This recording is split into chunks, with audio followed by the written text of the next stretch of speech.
Bulldogs. A run of 60 yards for Mike Austin. And there's the statement. And a drop it back.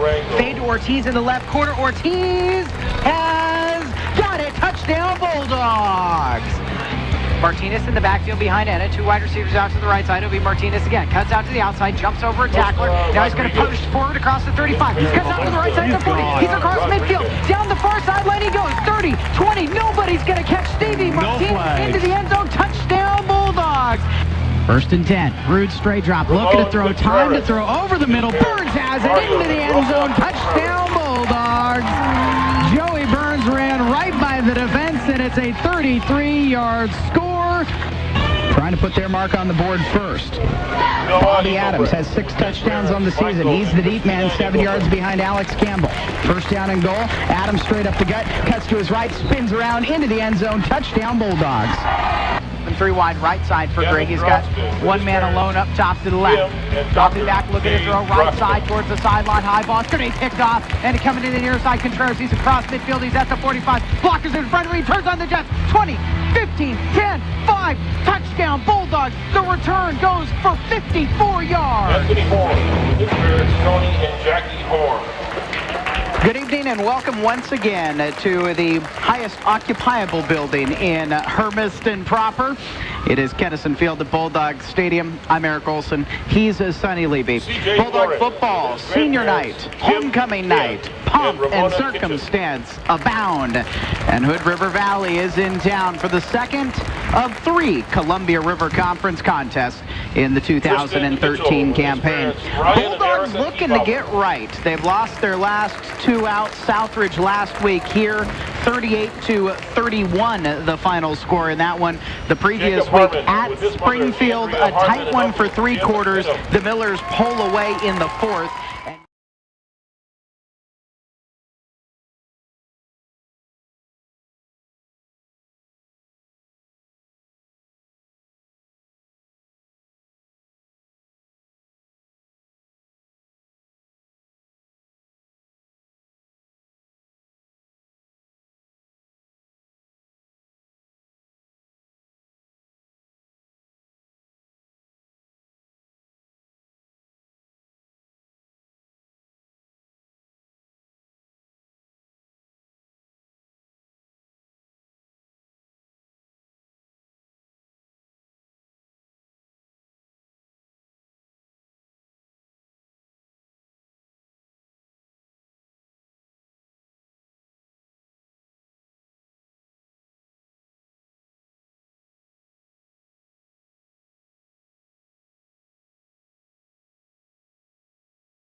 Just get it done.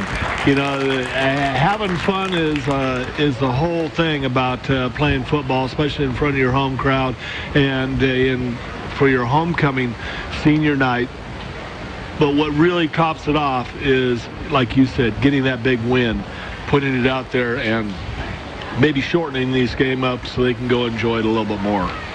The Eagles are going to try to spoil that. We'll tell you how they might be able to spoil that when we look a little bit more in depth at the visitors on our Sway Motors pregame show after this timeout on 1360 KOHU. It's important to keep your vehicle running at peak performance. At Swain Motors, you can rely on GM factory-trained technicians for all of your GM warranty work, including Chevy and Oldsmobile vehicles. The service department at Swain Motors can repair most makes and models, so you know your vehicle will perform at its best. And remember, all service includes a free wash and vacuum of your vehicle. Call the Swain Motors service department today for your next appointment. Swain Motors, North Highway 395, Hermiston. Hey, Jeff, I told you that weather's gonna change. You did, but it's not freezing cold like you were carrying on about in the Hermiston Glass ad. Fine. But mark my words, it will be, and people can prepare by calling Hermiston Glass. They can fix leaky, drafty windows or replace them with energy-efficient windows that'll save them money all year long in energy costs. Winter will be here before you know it. Call Hermiston Glass today. CCB 147-211. KOHU, Hermiston. Swain Motors pregame show continues this evening from Hermiston High School's Kennison Field at Bulldog Stadium. Eric Olson alongside us.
Coverman, and you're a senior. Go out and have a night. Yeah, and you know what? I think he's going to have exactly that, Eric. I mean, he's a kid that has stepped it up. You know, we saw him a little bit of a stumble at Springfield, but that was also working back in when we got some of our players back in from being off for a couple of weeks of injuries and having Costa not be able to do what he does best. When Costa can go one-on-one with a guy and be able to read a quarterback that can go ahead and flip the ball out to a receiver, if he puts any air under it whatsoever and it's not long, Costa's going to be able to fly to the ball and take care of business out there. Hood River Valley is a shotgun spread team, averaging almost 26 points a game this season. So they're going to spread you out. They're going to make you play defense in space, in a way similar to what Rex Putnam has done, Hillsborough has tried to do this season, Springfield 2 weeks ago.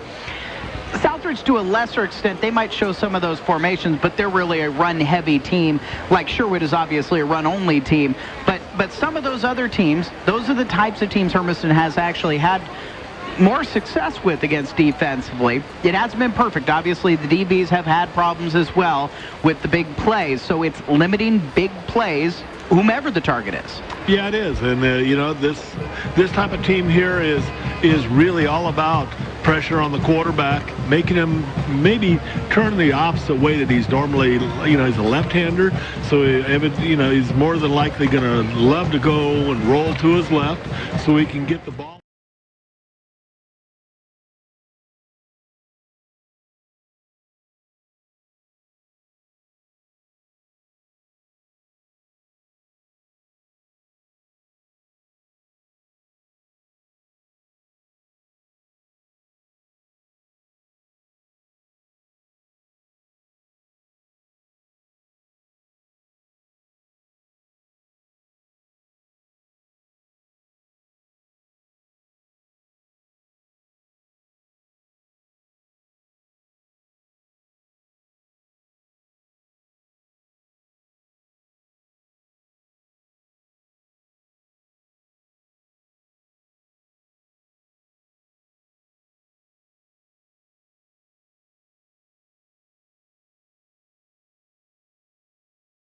Especially, and even the Lewiston week, well, it's a win, but it's a win where there's 45.5 points put up on you.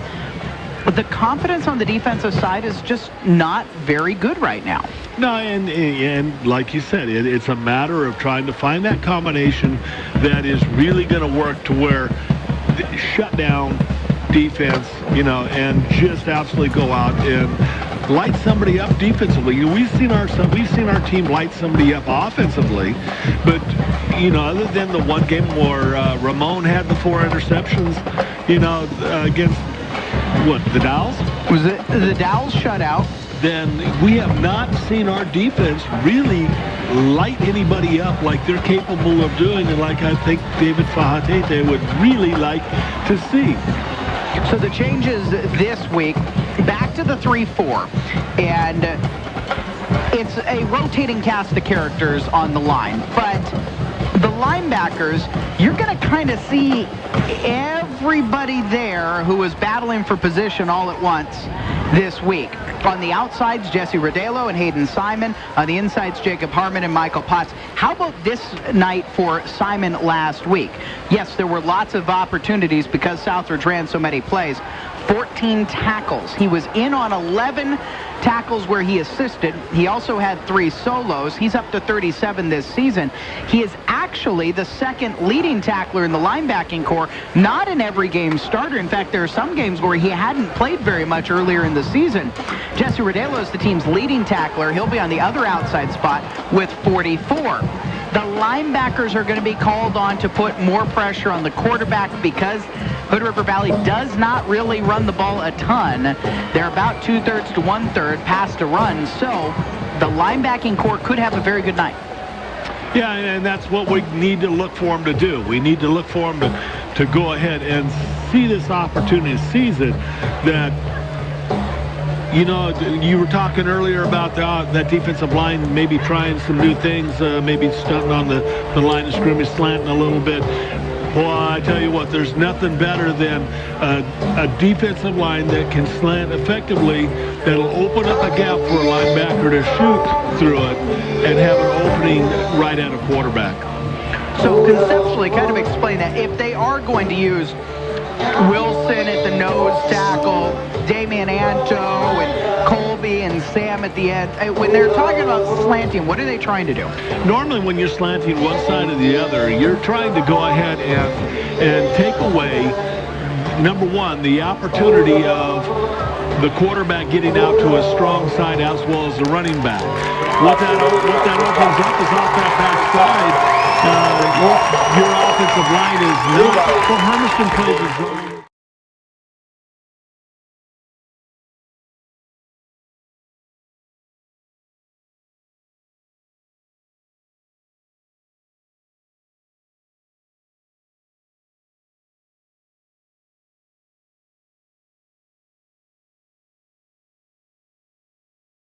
Guard, whatever you want to call it, and you have an avenue right off his hip where the linebacker should be filling and filling hard.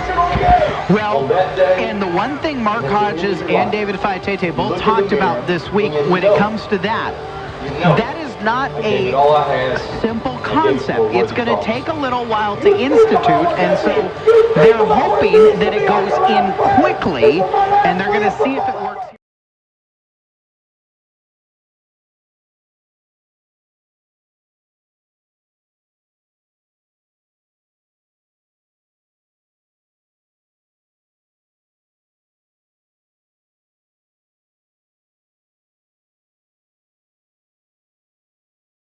Alexander, who are at midfield this evening.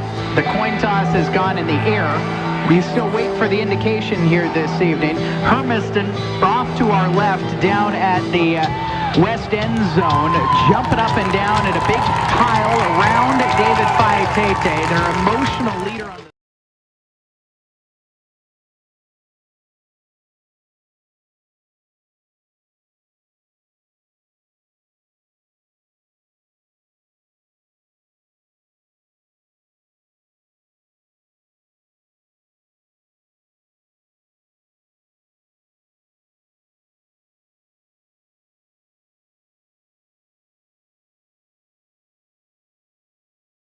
the can they be? Mark Hodges talked about it in the tailgate, in the Chalk Talk program. They probably haven't had their best game, and they're averaging almost 480 yards per game. Yeah, and this might have been a big mistake by Hood River Valley to go ahead and defer the opening kickoff off, and put the ball in Hermiston's hands right away. Either they're very confident that they think they can stop Hermiston, and in that case, kudos to them making the call, but I don't think it's going to happen. I think that the physicality that they've all talked about just is not going to be there to be able to handle this Hermiston offensive line as well as Hermiston. Protecting our freedoms with the playing of this evening's national anthem by the Hermiston High Marching Band under the direction of the band director of bands, Mr. Paul Dunsmore.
Bulldogs, number 8, Ramon Contreras, number 7, Costa Rodriguez.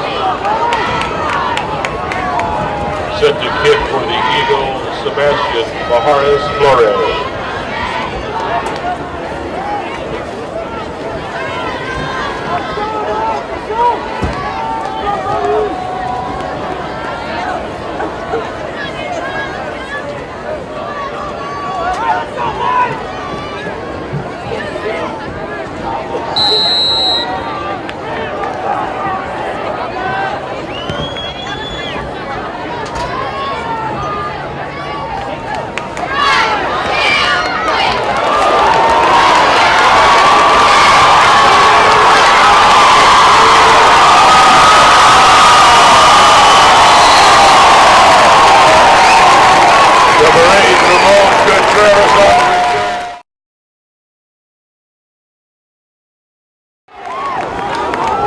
Bulldogs will start their first possession, 1st and 10 at the Hood River 47.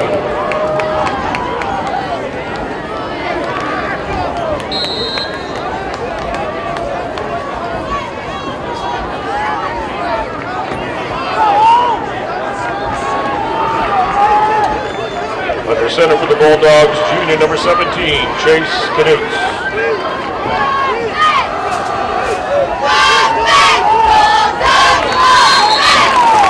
Number 7, Costa Rodriguez on the carry across the 45 to the 42-yard line, gain of 5. On the stop of the Eagles, number 40, Stephen Swafford. 2nd and 5.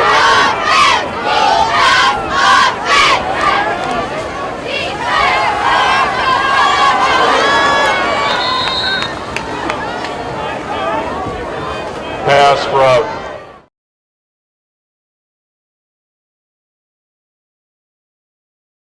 coverage on the play for the Eagles, number 34, John Gray, 3rd and 5.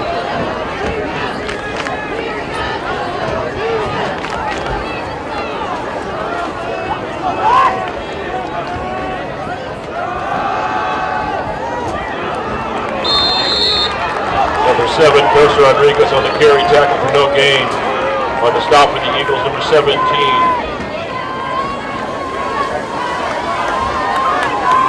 Jackson Hukara, loss of about a yard, 4th and 6.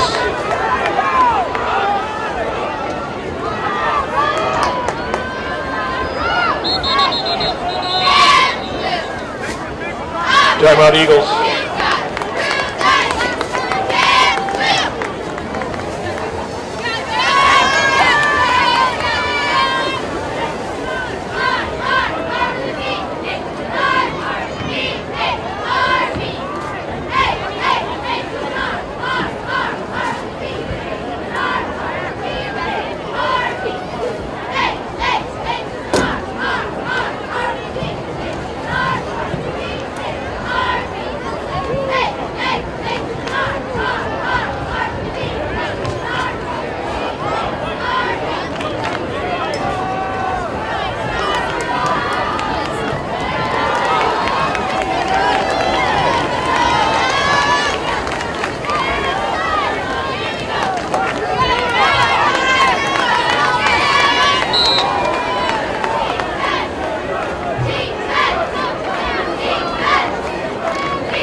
Pass from Canute's intended for number 8, Ramon Contreras, falls incomplete. Hood River will take over on downs, 1st and 10 at their own 43-yard line.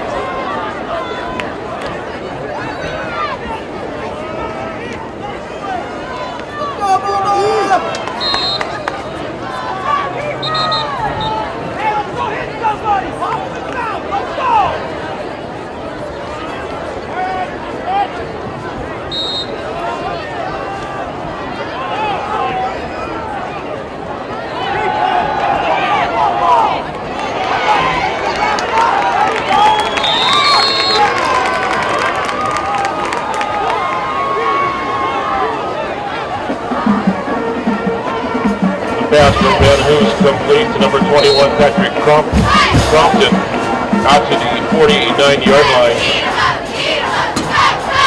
Gain of about 6, 2nd and 4.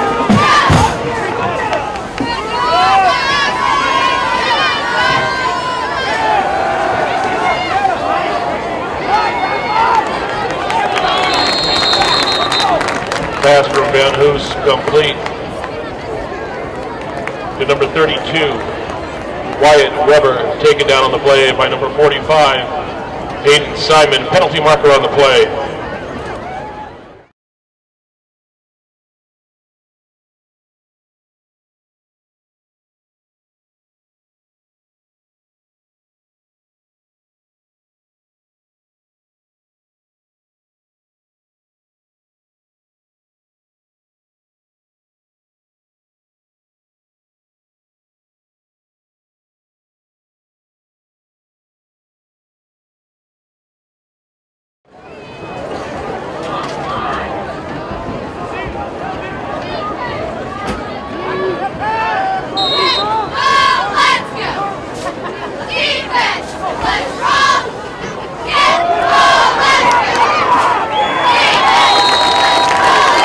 Number 4, Jeremy Fisher on the carry. Tackle in the backfield for the Bulldogs. Number 99, Trey Wilson. Number 54, Damian Martinez there for the Bulldogs. Olsen on the play, number 1, Tristan Anto. Losses back inside the 45 to the 44. 3rd and 8. Right hash marks it, Van Hoos straight back.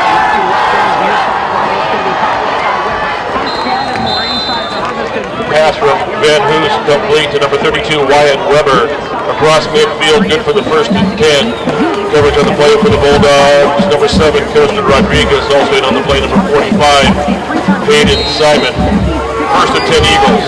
And he's got now 34 receptions on the season. So first down for the Eagles on that pass play.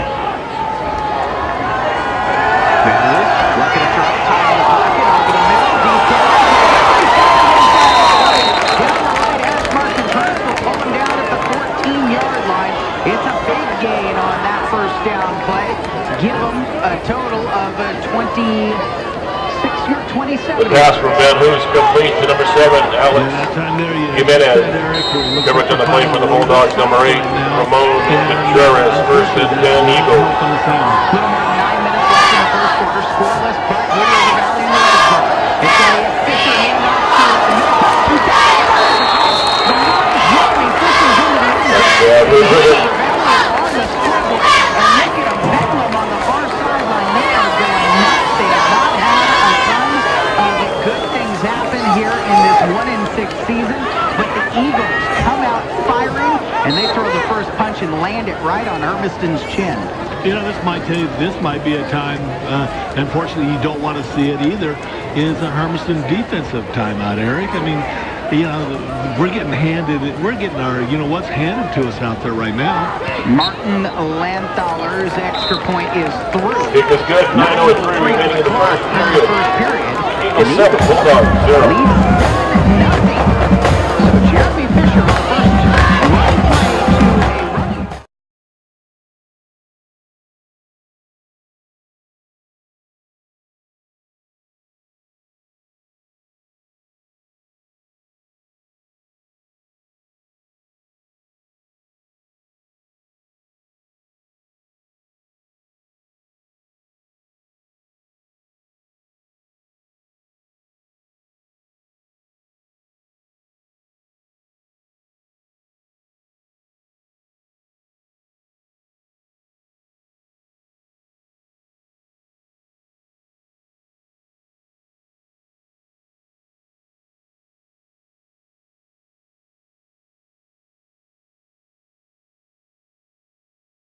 Ramon Contreras, number 7, Costa Rodriguez, sent the kick for the Eagles. Number 64, Sebastian Harris Torres. Just get it in quick, answer the, you know, Hood River right back, and tell them what's going on. Well, line drive kick, hits him up, man. Damian Martinez, the big returner, picks it up.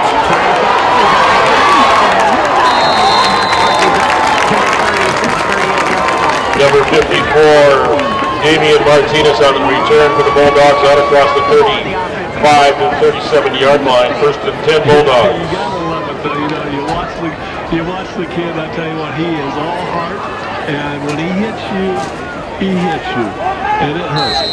Well, and it gives Hermiston good field position because he's that second-level guy at around the 20 or so, and so he gets it up to the 37. First down and 10. Chase Cadutz takes the snap from his hands. Costa Rodriguez running to the left side, trying to get to the edge, and around the corner he is tripped. Coming up, and Number 7, Costa Rodriguez on the carry. Tackle for about a 2-yard gain on the stop for the Eagles. Number 34, John Gray. Ball is spotted at the 38-yard line. Second and 8. Just a yard gained, and about a 30-yard run by Costa. Sideline to sideline, second and 9, play action, waits. There's a flag out for penalty the far marker on the play. And there's a frustrated head coach to our right. Mark Hodges, the lone coach upstairs here at Kinnison Field at Bulldog Stadium. The six-season head man comes into the game with an overall Good ball. 33 False start on the offense. 5-yard penalty. 14 and 8. Still second down. Conference play. Trying to set up with a victory. Chance to win the conference next week in the Roundup grounds when they take on their rivals Pendleton. First penalty on Hermiston, but it has been a bugaboo as of late. And so now, second and 15 from the 32-yard line. Play action, Cadutz looking to throw left. It was covered well. Back down the far sideline, incomplete. That's a smart play by Cadutz. Throws it Pass away. from Cadutz falls incomplete. Intended for number 8, Ramon Contreras. Coverage on the play for the Eagles. Number 21, Patrick Compton. Third and 15.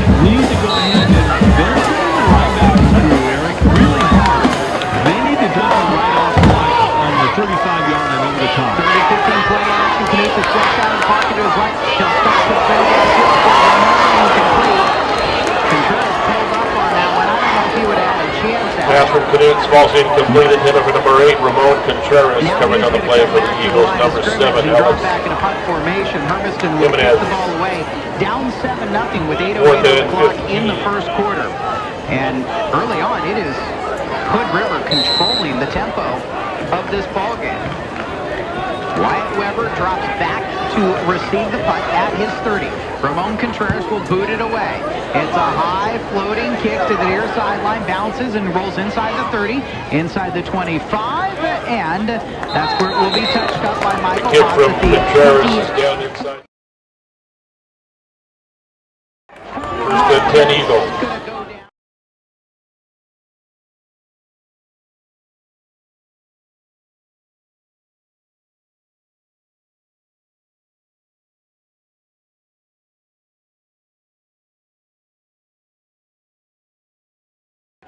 In the first period. Bradley Van Hoos, the lefty in the shotgun set. Empty backfield. Moving into the backfield.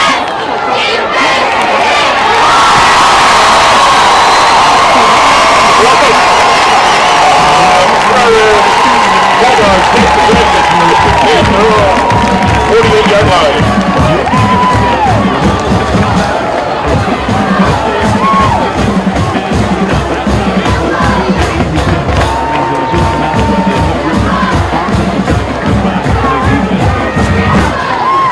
Essentially, and well, it was the half-back pass, and it was floated up by Alex Jimenez, and Hermiston takes over.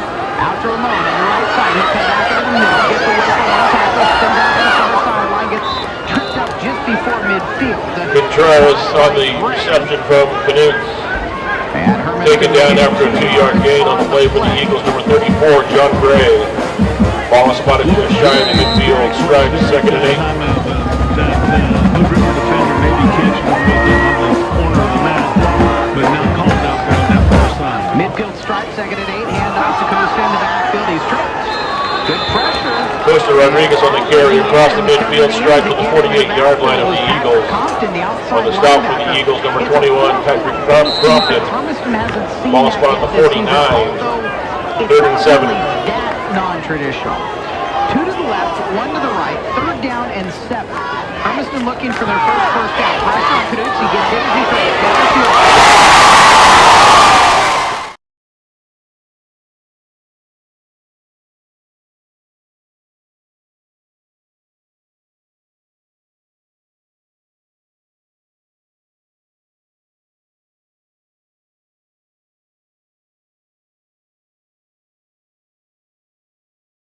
They're going one linebacker left in the middle. It is wide open. First down and 10. Costa Rodriguez takes a hand up, running left behind the guard, bounces off of one tackler, gets down a yard or two to the number 7, Costa Rodriguez on the carry. And now Hood River Valley on the far side. Tackle for about a 1-yard gain.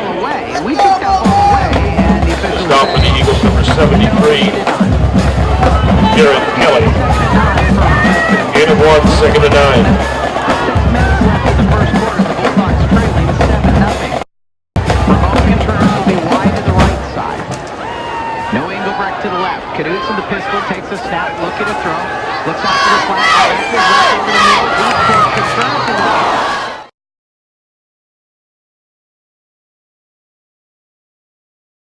Incomplete intended for number 8, Ramon Contreras, covered on the play for the Eagles, number 21, Patrick Crompton.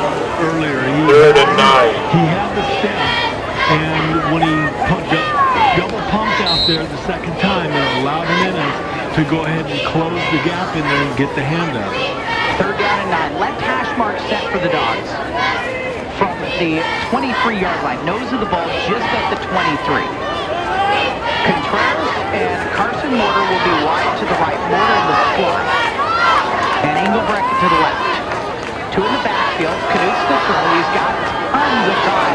Forever. Now he's going to flush out of the pocket. Running to the outside at the 20-yard line.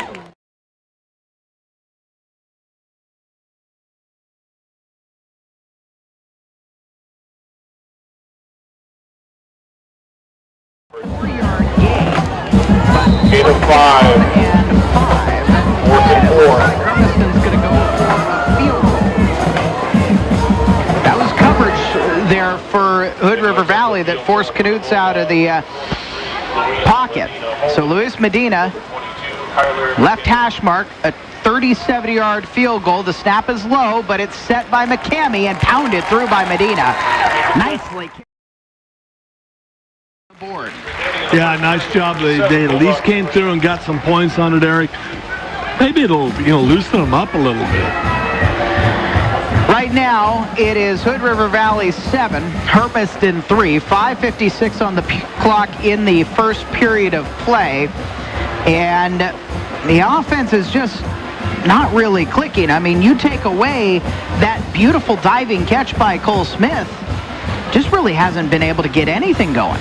No, and I'm not sure. I'm not seeing anything out of what Hood River's doing, other than the fact, Eric, and I'll keep going back to it.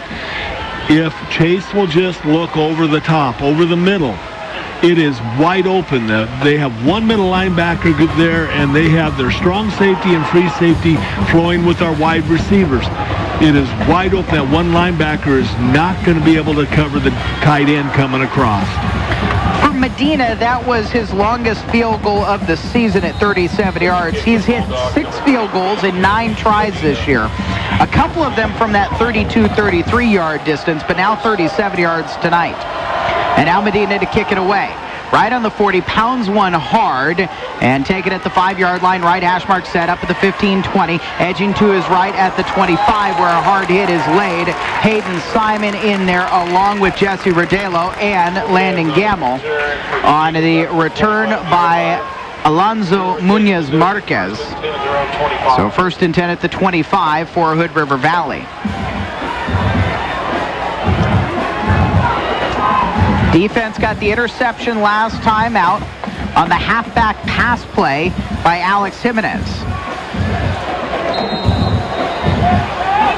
5:51 on the clock, 7-3 Eagles. And it's going to be a handoff, and in the backfield, edging to his left, but stopped after just a couple of yards, is Jeremy Fisher. 102 carries this season,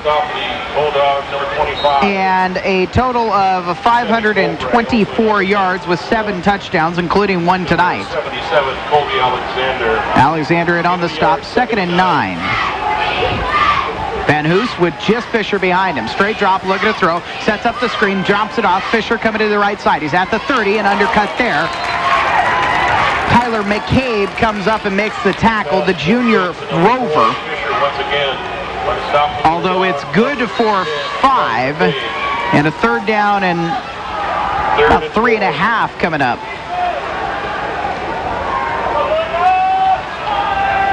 Van Hoos barking orders, 2 wide each side. Pointing to a linebacker on his left. He's the lefty thrower. First southpaw we've seen. Hands to Fisher. Fisher coming left side behind the guard, pushes forward and gets the 1st down yardage up to the 43-yard, no, at the 38-yard line. Number 44, Jacob Harmon, also on the play for the Bulldogs. That'll move the chains for the Eagles, leading 7-3 with 4:45 on the clock in the first period, and it is spinning.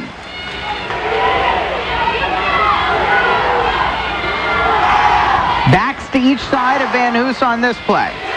And he will hand it off, left side run, and Fisher breaks off one tackle. He breaks away at the right hash mark, dives forward to the 45-yard line. They'll stop him at the 44. Ramon Contreras was able to make the tackle, but right at the point of attack, Fisher was able to break a tackle. Tackling. It's been, well, a broken record kind of thing for us this year. You saw it again, up around the shoulders, Eric, and all he needed to do was shrug off, and off he was to the races again. 2nd and 4, Van Hoos turns to throw left side, deep down the field. It is going to be way too far. Looking for Alex Jimenez. Austin Monahan was in on the coverage, but that wasn't even a drop. That was a take the snap and immediately pitch it downfield, but way too much under it. Yeah, and if he had underthrown it any at all, Monahan was there to go ahead and pick the ball, But there was so much of a cushion out there, Eric. Monahan started backpedaling, and if they go out there and make a double move out of it, that could be... Another screenplay over the middle. It's caught by Compton's into Hermiston territory on the 3rd down and 4 play, down to the 40-70-yard line, right in the middle of the field. They're going to pick up 8 yards and another 1st down. Number 21, Patrick Crompton on the reception for the... It's been a good variance of plays for Hood River Valley, and the screen game is hurting Hermiston. 1st down and 10. Ball in the middle of the park. Van Hoos turns to his left, says something to Fisher, stands right to him. It's a direct snap to the running back, trying to run right, and he's caught immediately. Drop, no gain. And firing through, good get off on that play. Trenton Anto makes the stop. Bulldogs number 1, Trenton Anto, a kid who missed 3 or 4 games, essentially wasn't really healthy. He's not at 100% yet. They say probably around 90% right now. An ankle injury suffered in week 1 here against Rex Putnam. But they had to put him on the line where he was mostly as a sophomore. 2nd and 10. They shift Weber into the backfield. He'll take the snap, pitch in the left, gets away from Martinez, but he's still stuck and in trouble. Monahan's got him and drops him. Huge loss for Hood River back to their 42-yard line. It's going to be a 10-yard loss on the pitch play to Weber. Austin Monahan losses back to the Eagles 42-yard line. 3rd down and 20. 2:43 left in the 1st period. Hood River Valley up 7-3 on homecoming night in Hermiston. Bulldogs looking to get their 2nd conference win in 2 tries. Hood River Valley looking for their 1st. Van Hoos to throw. Sets up the screen. Weber on the tunnel screen. Bobbles it, drops it. Pass for Van Hoos, incomplete, intended for number 32, Wyatt Weber. And a nice job that time of Hermiston. Even, they're starting to make a little bit of adjustment on that little screen underneath. They're still getting the ball to them, but they're staying put. They're not flying to the quarterback, everybody. And they're expecting Hood River is all the pressure on the quarterback. They're just letting it come all the time. Alex Jimenez will punt it away, gets it away under some pressure. Ramon Contreras is back, but it's not nearly going to get to him. Now he'll take it on a bounce at the 25, coming to his left, and he'll be stopped, no gain. In fact, they'll actually mark him for a loss of a couple on the return. At the 21-yard line is where Hermiston will take over. They get the stop they need. 2:18 left in the 1st quarter. 7-3 the score, but the offense is going to have to actually drive to get on the scoreboard this time. Yeah, they've got to put something together here. Now, Chase has got to be a little bit more patient. He's got to look over the top. I mean, right in a little gap over the top of the offensive line and the deep back. 1st down and 10. 2 receivers to the right. Tight ends in on the formation on each side as well. Costa behind Knutz, who takes a snap. Play action, looking to his right, now downfield. Flushes to the right, throws it onto the sideline. Ramon's got his at the 30. Foot race down the far sideline, puts his shoulder down and runs over a tackler and is knocked out of bounds at the 46-yard line. 20-yard gain on the 1st play of the drive. Yeah, 25-yard pickup that time by Ramon, and just at the end of it, absolutely punished the Hood River tackler. 2nd 1st down of the game for Hermiston. They'll go into their tempo offense. Ramon will come wide to the left with Engelbrecht. Knutz looking to make sure everybody's set to his left. Now takes the snap, hands to Costa. Running left, some pressure in the backfield. He gets away from the 1st level and now is dropped after a yard gain to the 47-yard line. Tackle for about a 2-yard gain. Yeah, right now the Hermiston offensive line is just getting it kind of taken to them. They're getting pushed back into the gap where normally you would see Hermiston really starting to push off the ball. The offensive line is a little bit closer to whole this week. Dylan Caldwell, the left tackle. Michael Finn, the right tackle. Luis Santoyo, the left guard. Damian Martinez, the center. And Armando Garcia, the senior, makes it back for senior night. He broke his foot over the summer, wrestling. Now, mind you, this was a man who wrestled for the state championship at the heavyweight level last year as a junior. So, wrestling over the summer, a foot injury that kept him out until tonight. He's at right guard. 1st down and 15. It was a procedure penalty against Hermiston. Hand off to Anto, running left side. Huge hole. He's across midfield. Bounces across another Hood River Valley tackler. He's going to get it all back and more. That's enough for a first down to the Hood River Valley 44-yard line. Nice 16-yard ramble by, Trenton Anto. I tell you what, and at the very end, again, he put the hurt on a Hood River defender. The H-back Green to the left along with Gamble.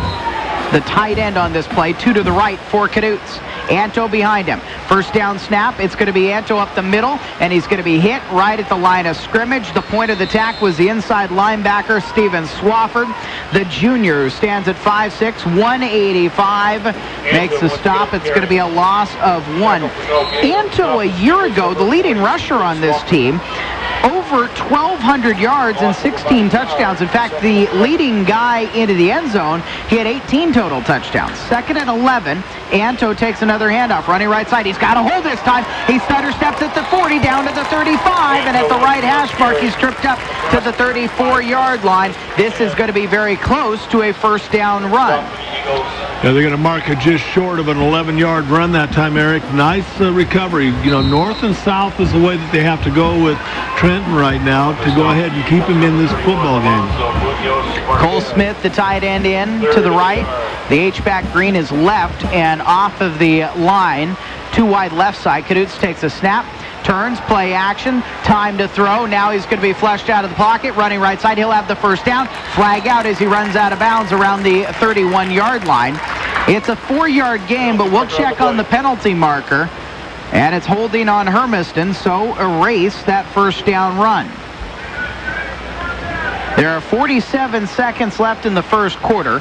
Hood River Valley, the surprising start to this game, up 7-3. And we hear from the head official, holding it is from the spot, and we repeat the third down.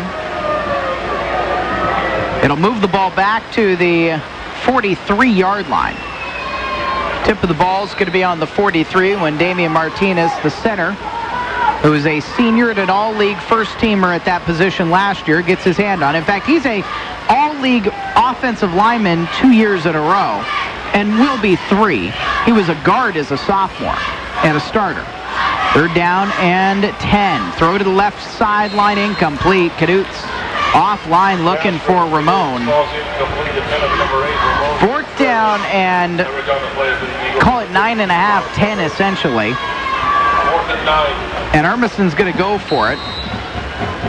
Well out of Medina range. I mean, even if he ate his Wheaties, that's a 61-yard try. He has 4 touchbacks this season, which is 60 yards, with a longer run-up and off of a tee. They're actually going to try to play field position here and punt it away. With 27 seconds left in the first quarter, Hood River Valley has nobody back. Ramon will pooch it over towards the far sideline. It bounces inside the 20, inside the 15, and rolls out of bounds at the 12-yard line. Yeah. That's a nice little angled punt by Ramon there. And so now it's on Hermiston's defense to help flip the field. Trailing 7-3 with the final 17 seconds in the first quarter.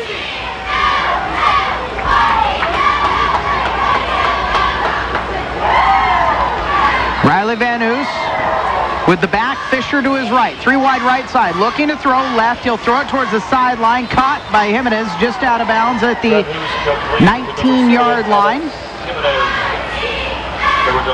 7-yard gain. Number 5, Austin Monahan. Gain of 7, second and 3. And it stops the clock with Jimenez out of bounds, 2nd and 3. 2 in the backfield. Van Oos is going to motion Jimenez from the left out to the right, where he joins the second receiver to throw. Looking left, he's pressured in the backfield, gets away from one tackler. Simon flushes him again. Van Oos will throw it downfield. It's going to be tipped away. Incomplete. Monahan knocks it away from the tight end. Kellen Duffy was the intended receiver on the play. Nice time that Eric of the Hermiston defense fleshing him out and really making him do like what we talked about in the post-game or pre-game out there, making him roll the way he doesn't really want to roll, so he has to throw against his body, and and got it up in the air a little bit again. Van Oos with Swafford in the backfield on this third down and short play. He'll turn and hand to the big guys, hit in the backfield and drop for a loss. Firing through for Hermiston. Sam Colbray makes the tackle for a loss of 2, and it's the final play of the first quarter. Bulldogs trail the Eagles 7-3 on homecoming night. We'll be back after 60 on 1360 KOHU. It's important to keep your vehicle running at peak performance. At Swain Motors, you can rely on GM factory-trained technicians for all of your GM warranty work, including Chevy and Oldsmobile vehicles. The service department at Swain Motors can repair most makes and models, so you know your vehicle will perform at its best. And remember, all service includes a free wash and vacuum of your vehicle. Call the Swain Motors service department today for your next appointment. Swain Motors, North Highway 395, Hermiston. When you hear the name Earnhardt, you might not immediately think of farming. But my family's been at it for years, just like Nationwide Agribusiness. And with their On Your Side Farm Review, you get a personalized policy for your farm with the coverage you need at the right price for you. ISU, the Stratton Agency, your one responsible source. Highway 395 Hermiston in Pendleton and online at stratton-insurance.com. Products underwritten by Nationwide Agribusiness Insurance Company and affiliate companies through Iowa, subject to underwriting guidelines, review and approval. Products and discounts not available to all persons in all states. Paid endorsement. KOHU, Hermiston. Second quarter on homecoming night at Kennison Field at Bulldog Stadium. Eric Olson and Sonny Lee be with you on KOHU and GoHermiston.com. Alex Jimenez back in punt formation at his own 4. High snap, he takes it, gets it away under some pressure, and it's going to be Ramon Contreras. He bobbles it and falls back on top of it at the Hood River Valley 44-yard line. Contreras on the return for the Bulldogs. Living dangerously, but Hermiston's still living with the ball on this possession at the Eagle 44. Just 6 seconds into the second quarter. Trailing 7-3. The offense just hasn't quite clicked yet. Noah Engelbrecht, Carson Mortar will go wide to the left. Ramon Contreras alone to the right. Again, no Ethan Snow this week. So the big target is not available. Knudts takes a snap, looking to throw. Time over the middle for Ramon, and he is tripped. Yep. There's the flag. It wasn't anything malicious, just John Gray essentially got his legs tangled up with Ramon and tripped him. Yeah, and but you can tell that time there a little bit better patience by Chase that time, and fairly well thrown football. He's still threw little too much on it still. Little mustard on it. Yeah, I mean he just needs to go ahead and put some air under it and put some touch on this thing. That's going to be the second penalty tonight against Hood River Valley. Moves it down to the 29-yard line. And a new set of downs for Hermiston. Right hash mark set. Knudts will take the snap, turns hands. Costa Rodriguez running right side. He's got a hole. He's at the 25. Hedges to his right. He's going to get into the end zone. Just inside the right pylon for the score from 29 yards out. Huge hole created. Garcia, welcome back. Yeah, nice little run there. And, last night I saw Armando, and he said he had a very good week of practice, and he had a very good time last night in practice. And he's walked around with a little bit of a noticeable limp, but not bad. But I tell you what, good block, good hole to run through. Luis Medina, 32 of 34 this season on extra points. Kyler McCamey to hold. The snap is good. The hold is down. The kick is up. It is true, and Hermiston has the lead. 10-7 with 11:43 left in the second quarter. We've had one long drive of this entire game. Everything else is 30 seconds, and now I don't want the ball anymore. It's your turn to have it. There's lots of passing is the reason for that, and passing and incompletions. Yeah, and if we get this passing game going, Eric, I tell you what, he's not that far off. Chase is just being a little bit impatient right now and trying to really thread the needle with such a hard pass instead of doing what he's done all year long. Trust in his touch of the football and how well he can throw it, and let his receiver go get it. Well, that's going to start to put Hermiston more on the footing they expected to be on tonight, hosting Hood River Valley. Remember, the Eagles and really everybody in the conference, for whatever reason, ever since we've started the CRC, teams circle Hermiston on the calendar. Doesn't matter the situation, they always do. Medina's got it teed right in the middle of the field at the 40. Kicking left to right now, and pounds one well, a spinner that will bounce, and Weber will let it go into the end zone, a touchback.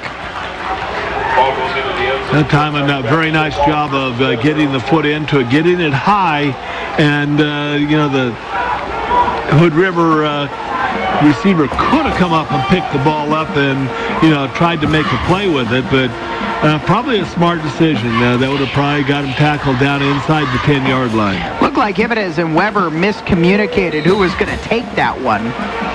So Riley Van Hoos back out. His team ended up punting away last time on the field. First down and 10 from the 20, right in the middle of the field. 2 wide each side. Tight end to the left, 2 in the backfield. Van Hoos, time to throw. Now he pumps and throws, and it's incomplete. He got hit as he tossed it away by Damian Martinez. And maybe got a little bit of a break that time. Carson Mortar might have got away with a little bit of a, actually it wasn't Carson, it was Simon that might have got away with a little bit of a grab and pass interference underneath, but good no call. Second and 10, handoff running to the right side. Fisher bounces outside and is spun down to the ground by Simon after a 3-yard gain. Nice job that time by Simon coming up and making a good hit and keeping it low down below, so we could go ahead and keep the guy under control.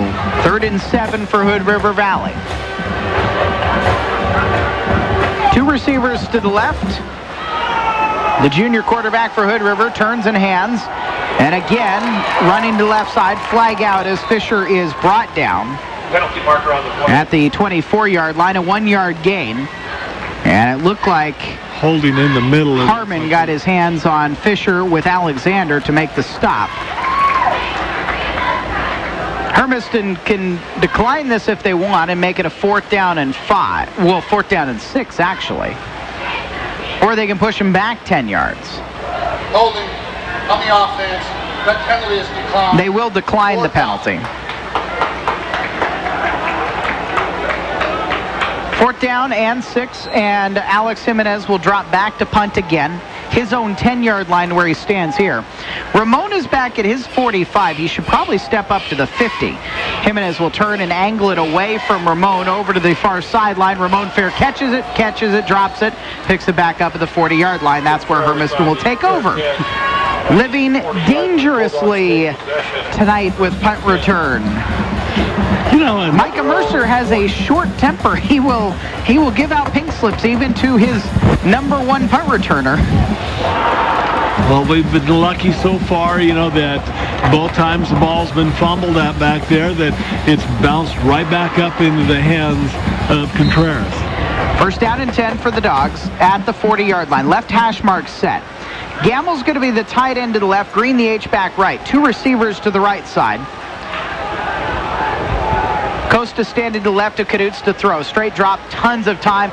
Way down the field. Ramon's behind everybody. Catches it at 20. Runs into the end zone for the 60-yard touchdown score. No flags on the play, Eric. And there's was the touch we've been looking for. All he needed to do was get it up over the top. And Chase did exactly that. Nice touch.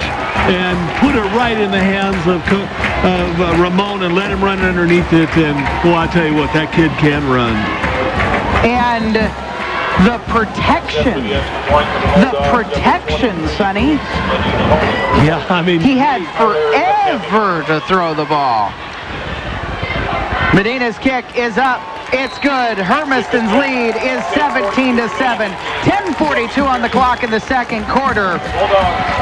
And we'll take a break here on 1360 KOHU. At First Community Credit Union, we believe customer service has everything to do with community service. We don't just manage money, we manage livelihoods. We see every person in every neighborhood as a sound investment with a return far more valuable than any percentage rate. At First Community, we put community first, always. Visit us in Hermiston, Pendleton, and Milton-Freewater, or online at myfirstccu.org for financial solutions you can trust. First Community Credit Union is federally insured by NCUA. Family owned and operated for over 30 years, Swain Motors is ready to help you get a great deal on a new Buick or GMC vehicle, or shop from their large selection of pre-owned vehicles. Whether you're looking for a pickup, SUV, or car, the staff at Swain Motors is committed to finding the vehicle that will best meet your needs, with financing options that fit your budget. Visit them today at their lot on North Highway 395 in Hermiston, or 24 hours a day at SwainMotors.com. Be smart, be sure, buy Swain. KOHU, Hermiston. Another Medina kick into the end zone. It's another touchback, and we just got a shocking score from the Roundup grounds. The Dow's 22, Pendleton 6 in the second quarter. Wow. Mark Hodges is looking over at us. He just heard it too. And he's, I think just like me, he's befuddled, to be honest. What in the heck is going on over there? First down and 10 for Hood River Valley from their 20. 10:42 left here in the second quarter. Van Hoos to throw right side, flings one. It is going to be picked off by Costa Rodriguez. He held on to it. And for Costa, it is going to be his interception number 5 on the season. You know, that was a great job. He just stepped up inside on that pass. You know, Hoos did not read that very well at all. Costa had him blanketed, and all he needed to do was take one step up inside, and he took that ball away, no problems. So the Bulldogs now on the front foot for sure. First down and 10. They take over the 28-yard line. Left hash mark set. Knutz with Costa in the backfield. Play action to throw. Looks. A double move. Ramon is wide open. Inside the near pylon for the score. Wow, he turned that Hood River defender completely in circles. I mean, there's no other way to put it. He just absolutely turned him in circles, and you can't have a better double move than that. Well, this thing didn't start right, but now it is going right for Hermiston. Luis Medina's kick out of McCammy's hold. It's a high snap, and it's snapped to the left. A miss. When that snap isn't good, it throws the timing off on things. Well, it does, and there's no opportunity for him to even get there. He had to go ahead and, you know, double clutch on his stepping, so he was already a half step late, and having to make an even longer stride into the football, which takes you too close into the football, and unfortunately, you know, you can't make it for that. So Hermiston has scored 3 consecutive touchdowns to go from down 7-3 at the end of the first quarter to now leading 23-7. And it has been 2 consecutive offensive plays and 2 consecutive touchdowns. Passes to Ramon Contreras of 60 yards, and then prior to that, well, and then the last one, 28 yards. 10:30 now on the clock in the second quarter. And Hermiston's lead is 23-7. Wyatt Weber to the left, Alex Jimenez to the right. Luis Medina has got touchbacks on his last 2 kickoffs. And this is like practice speed. He's been kicking about every 2 minutes now. The right-footed kicker will boot another one away. This one will stay in the park.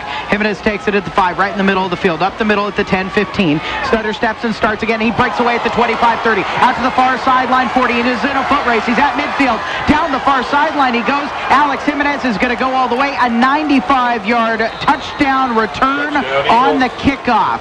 He stopped and waited for blockers at the 20 and then burst through a big hole and was gone. It sure, Eric, I mean, I might be just biased on, but it sure looked like he went down on one knee. when he received that. Either way, even if he didn't go down, then a great run. I mean, he hit the one seam that we did not keep our defender out there and be very disciplined on the contained man. But when he hit that seam, he was gone. Martin Lanthaler gets the kick up and just sneaks it inside the right goalpost. So now it's 23-14. Yeah. 10-17 left. You know, I saw exactly what you saw. I don't know if he touched. He came darn close. But for a team that has felt like they maybe have kickoff covered better than anything in any aspect of the game all season long, that was a big, glaring breakdown there. It was a hiccup in their game. It really was. They just did not take care of being very disciplined and keeping the guys in the right alleys on that containment side and making sure that they keep a hold of that football and keep it in front of them. There were 10 points between the two teams after 1 quarter of play. We haven't even played 2 minutes yet in the second quarter, and the two teams have combined for 27 more points. We were expecting a shootout, and everybody is obliging now that we're into the second period. I mean, the score, shoot, we could be combined for 60 points by the end of the first half. I think we're all going to be off on our predictions. I put a lot of points on the board. We'll see. Teed up Sebastian Barajas. He's just a sophomore. Shot put state champion as a freshman. Boots it across the field, left to right, and it's picked up on the far sideline at the 15-yard line. Pushing forward down the far side and stepping out of bounds at the 35-yard line was Ramon Contreras. He got about a 22-yard return for Hermiston. They take over on the 35.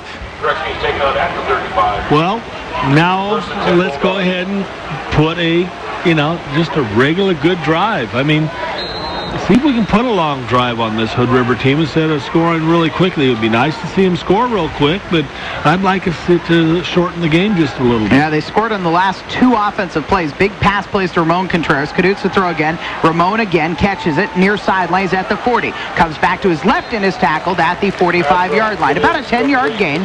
Coming across, Swafford, the middle linebacker, finishes off Contreras.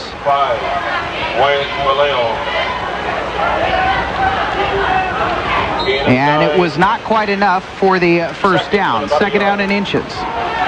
Costa Rodriguez, the deep man. Cadutes takes a snap, turns hands. Costa straight up the middle, edges to his left, breaks 1 tackle, and gets across the 50. Costa Rodriguez on the carry for the into Hood River Valley territory by inches, moves the chains on a 5-yard gain. Stop for the Eagles, number 82.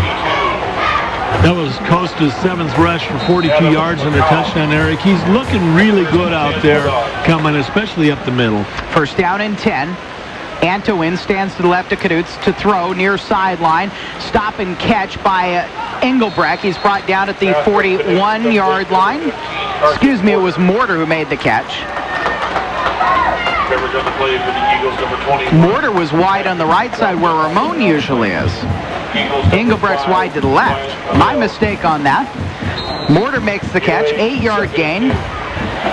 Second down and 2. Anto behind Cadutes. Excuse me, this is Costa. Coming to his right, bounce back to the middle, pushes forward across a tackler down to the 35-yard line. Another 6 yards runs on that one, Eric. On that play, Patrick Crompton had Costa, and then Costa just kind of ran right over the top of him like a bulldozer to get the yardage for the first down. First down and 10 to Hood River Valley's 36. Right hash mark set. Cadutes to throw and plenty of time. Deep down the field for Mortar, too far. Incomplete.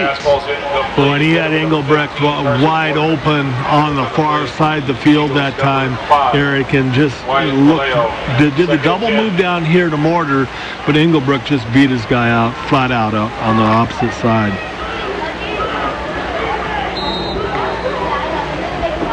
Anto back in for Costa.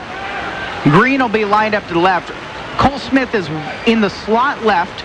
Engelbrecht left. Ramon right. Anto running left side.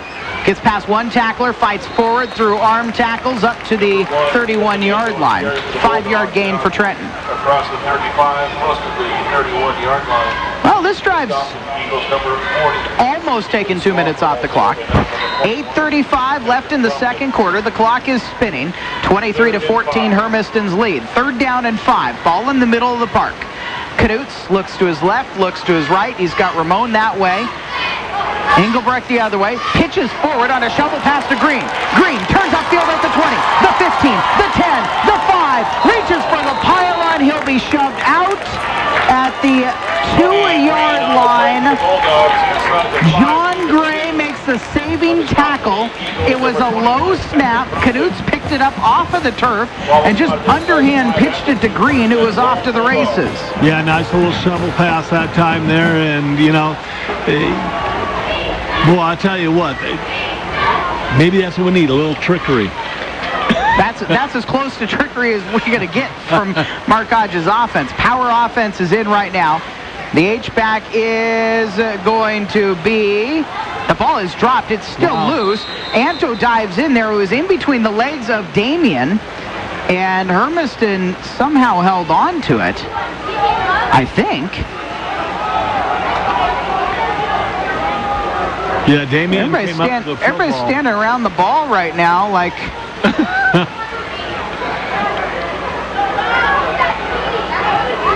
Were they trying Fumblerooski to Damien?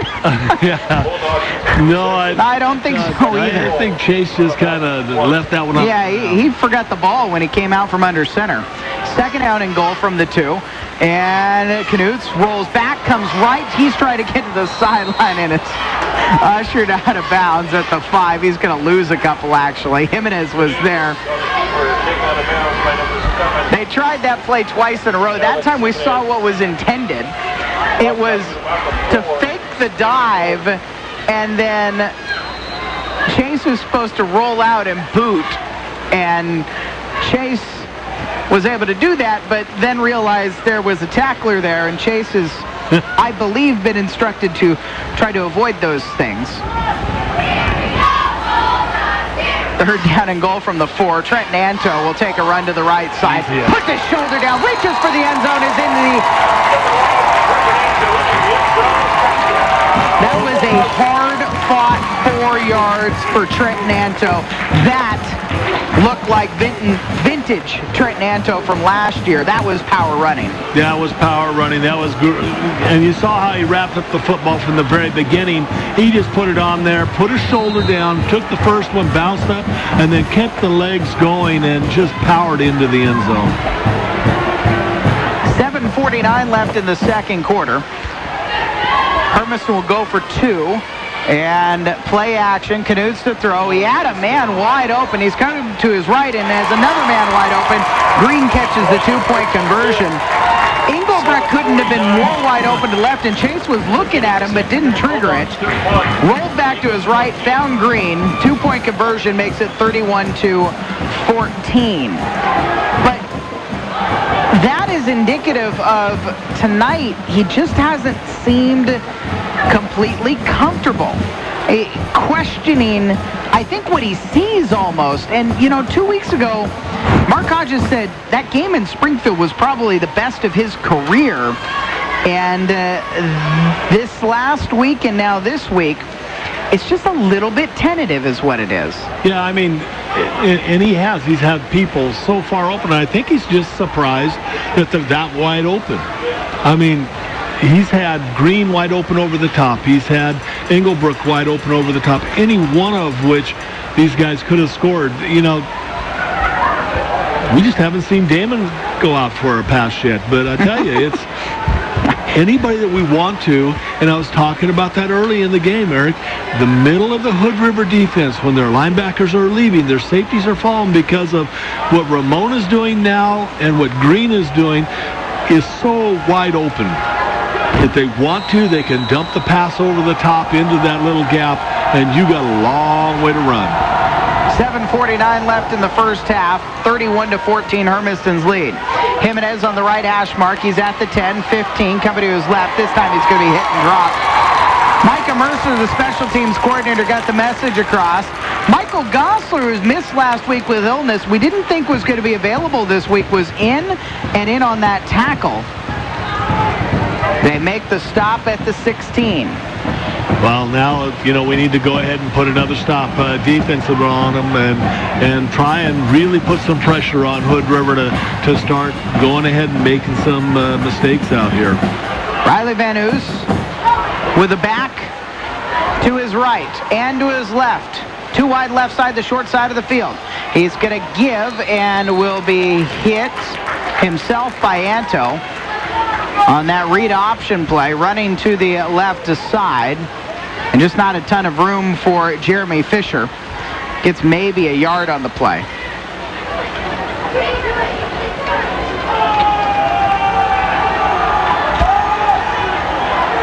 Fisher stands to Van Oos's left, trips to the right side. Left hash mark set. Fisher, no, it's going to be a keep. Van Oos straight up the middle. He's going to be caught by the leg and dropped as he spins around and is down the 23-yard line. Little 7-yard run, a naked run up the middle there, and that's not what you really want your quarterback to do, is going up the middle like that. But Hermiston's linebacker crew, they are moving a lot, Eric. They are really coming in and putting some stunts in there. Tristan Mitchell on the tackle that time. 3rd down and a 3 from the 23. Van Oos to throw. He's got time in the pocket. Flips it to the flat on the right side and hit and dropped for a loss at the 20-yard line by Jesse Rodelo was Steven Swafford, the H-back. And he'll lose 3 yards on the play. And had that one been fumbled, that thing was going to be, that was a backward pass there, Eric. But very lucky that he was able to go ahead and corral it. And that was Hermiston's leading tackler on the season, Jesse Rodelo, the junior outside linebacker, with the stop. 4th down and 7. Alex Jimenez to punt. They get pressure. He gets it away well. And this one's going to bounce, roll across the 50, roll inside the 45, and roll down to the 42. And Ramon Contreras didn't appear to be incredibly interested on that play to get in there and try to return. So Hermiston will have 58 yards in front of them as they take over on their 42-yard line. Up 31-14 with 5:52 left in the second quarter. On homecoming night, I see princesses and a couple of princes to my right, including Kim Neville, the ASB president for the senior class. She's going to be part of our feature this halftime. 1st down and 10. Straight drop for Knutz to throw. Deep down the field. Puts a ton under it for Ramon. He turns back to his right and can't get it. Pass from Knutz, almost incomplete. And obviously with Kim over there in a dressed as a princess to go down onto the track for homecoming. It's pre-recorded. I talked to her last night after the volleyball team picked up their straight sets win over Hood River Valley. Becky Wadekamp, the Hermiston head volleyball coach, will also join us on halftime's coverage. That's still a ways away. It could be a ton of points away the way this first 6 minutes of the second quarter is going. 2nd down and 10 after the incompletion. Knutz to throw over the middle. It's going to be Cole Smith. Turns to his right and at midfield. Fights through a tackle to get an extra yard. 8-yard gain for Knutz to Smith. And Cole, who missed last week, cleared to get back in. Seen a little bit of time. Made that beautiful diving catch in the first quarter. His second reception of the game. Talking to Micah Mercer right now on the sideline. Looked like his helmet got screwed up, so they're doing some equipment work. And now Hermiston wants a timeout. 5:14 left in the second quarter, leading 31-14. We'll take the break as well. Back in 60 on 1360 KOHU. It's the largest preseason snow tire sale ever at your Hermiston Les Schwab Tire Center. During the month of October only, you'll find the biggest savings of the year, with some savings as big as 60%. All studded snow tires in stock are on sale at your Hermiston Les Schwab Tire Center now through the end of October. No matter what type of vehicle you drive, now's the time to save on winter tires. It's the preseason snow tire sale, happening now through the end of the month at your Hermiston Les Schwab Tire Center. Agriculture is more than a business. It's a way of life. From the food on our tables to the clothes on our backs, we all depend on agriculture. We believe in agriculture. We invest in it. We've been making ag loans since the day we first opened our doors for business. Making things grow is what you do, and it's what we do too. Old West Federal Credit Union. Federally insured by NCUA. When you grow, we grow. Making a living, making things grow. KOHU, Hermiston. Third down and 2 out of the Hermiston timeout. Costa Rodriguez takes a handoff. He's stopped and dropped in the backfield. He was grabbed up at the headgear by Jackson Hikari. And Hikari dropped him for a loss. 1 yard back to the 49-yard line. And a 4th down and 3. Under 5 minutes left in the second quarter. Hermiston leading 31-14. Each team has used a timeout. Most of the scoring has come here in the second quarter. It was 7-3 Hood River after one period. Ramon Contreras is back in punt formation. They've faked every week the last 3 weeks, and they're going to fake here. Ramon's going to be hit and dropped. He's actually going to lose 2.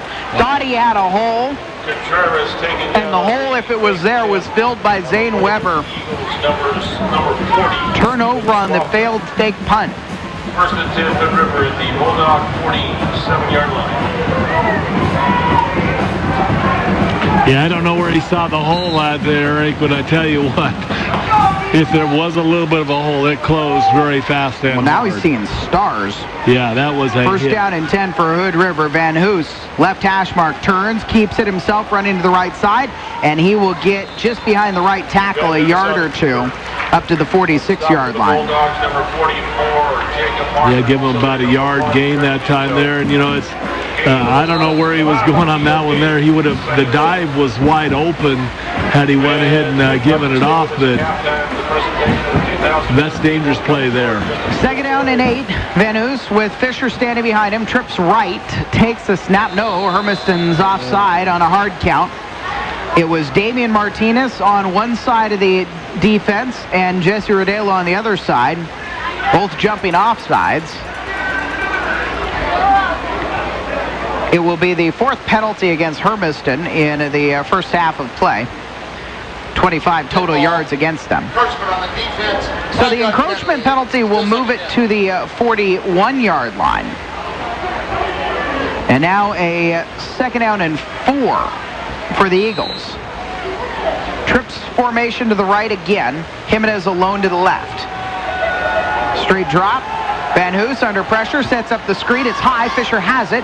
Right hash mark as he's turned down, and he fumbles the ball. It's loose at the 35-yard line. Looks like Hood River Valley was able to jump back on top of it. Johnny on the spot was their guard. Sebastian Lynch, the senior, was able to grab it. And after the gain by Fisher was enough for a first down for Hood River. And that's their first down since the first quarter. 3:50 left in the second period. First down and 10. Hermiston 35-yard line. Right hash mark set. 2 backs, 1 to each side for Van Hoos. Shotgun set for him. Straight drop, looking to throw. He'll pump, throw over the middle. Slant play incomplete. Jimenez was the intended receiver. It was over his head. Patrick Crompton. Coverage on the play for the Bulldogs. Number 5, Austin Monahan. Second and 10. So second and 10 for the Eagles. Gonna need some yardage if they even want to try to kick here. Van Hoos to throw again. He's got time now, pressured as he's hit as he throws near sideline. It's going to be caught by Crompton, and he'll be dropped for a big loss. And back to the 40, loss of 5. Down the backfield on the play for the Bulldogs. Number 45, Hayden Simon.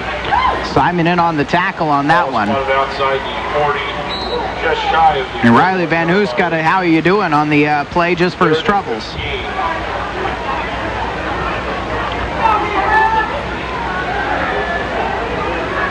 There'll be less than 3 minutes left in the first half when this snap comes. Third down and 15 from the 40. On the left hash mark, receivers each side. Van Hoos to throw. Some time. And over the middle, he will have it dropped by Weber. Off of his hands. I think he heard footsteps. Monahan got his fingers on it too. Yeah, Monahan was coming in hard for the hit. It was just when he saw it kind of tip over, he was ready to unload. 4th down and 15, and Hood River Valley will call a timeout. At the other team's 40, you really have to decide, down 31-14, if you punt, you can maybe force them to go the long field, but at the same time, you can't gain a whole lot of yardage. And so, even though it's a 15-yard gain needed for the first down, for the most part, Van Hoos has had time to throw. Maybe you find some way to get him open. Yeah. Well, and that's the thing. They went away from, swinging him out of the backfield a lot.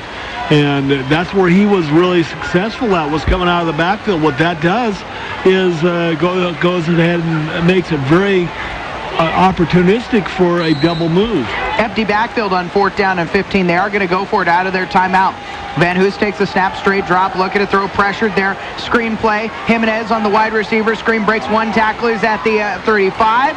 Now around the 30 is where he's going to be snowed under by a flurry of black shirts. Costa, Ramon, Monahan, Harmon, Potts, they're all in there. Turnover on downs. Nice little 7-yard pickup though, Eric. Got him a little bit deeper into Hermiston territory to kind of flip the field on him a little bit. But still, that's not the type of play that you want with this much time left over. 2:40, and Hermiston's got 2 timeouts. 31-14, their advantage. Knudts takes the snap, turns, hands off. Costa Rodriguez on the inside zone play, puts his shoulder down and gets up to the 35-yard line. A 3-yard gain on the first down play. About the 36-yard line. On the stop for the Eagles, number 21. And yeah, the way this game has gone, that's plenty of time left if Hermiston wants to get on the scoreboard. Honestly, there were 27 points in the first 2 minutes of this quarter, so there's enough time for about 3 more scores the way this game's gone. Play action, Knudts to throw, tons of time, steps up to his left, under pressure. Now he's going to run out far sideline, get a couple of yards, and step out. Holy smokes, and did he ever have Costa? Or he had Ramon wide open, and it looked like he had Cole Smith on the far side there, or is that Engelbrecht? Well, maybe both of them. I mean, that was Engelbrecht on the other side that was so far open along the sideline that, Noah should go introduce himself because he's been open a lot tonight. 3rd down and 4. Knudts straight drop to throw. Over the middle, slant play off of Ramon's hands. It was behind him, incomplete. 2:02 left in the second quarter. 31-14 the lead. Missed opportunities. That's what you got to be talking about right now, and I'll guarantee you Coach Hodges will be doing that. I think he's asking to, yeah, he is. He's going to get the headset on Chase. I think he's going to let him know. Don't take your helmet off, son. That's a bad idea. Ramon to punt it away. He will punt this one. Gets a good kick. And it drives Wyatt Weber back to the 25-yard line. Gets around Simon. He's at the 30. 35 breaks another tackle, and he will be brought down at the 37-yard line. The coverage for Hermiston on the play was made by Potts. So at the 36-yard line, the Eagles will take over, trailing by a trio of scores with 1:52 left in the second quarter. And while David Faitete and the defensive coaches set up Hermiston for this drive for Hood River Valley, Chase Knudts stands next to Tane Kendrick, the quarterback coach. Now he gives his headset back to Kendrick, and there's a sack. Van Hoos is dropped in the backfield. Rodello on the play. Rodello again. Having a good night. Team's leading tackler drops Van Hoos for a loss of 7. 2nd down and 17. Now they just need to take the football away right now.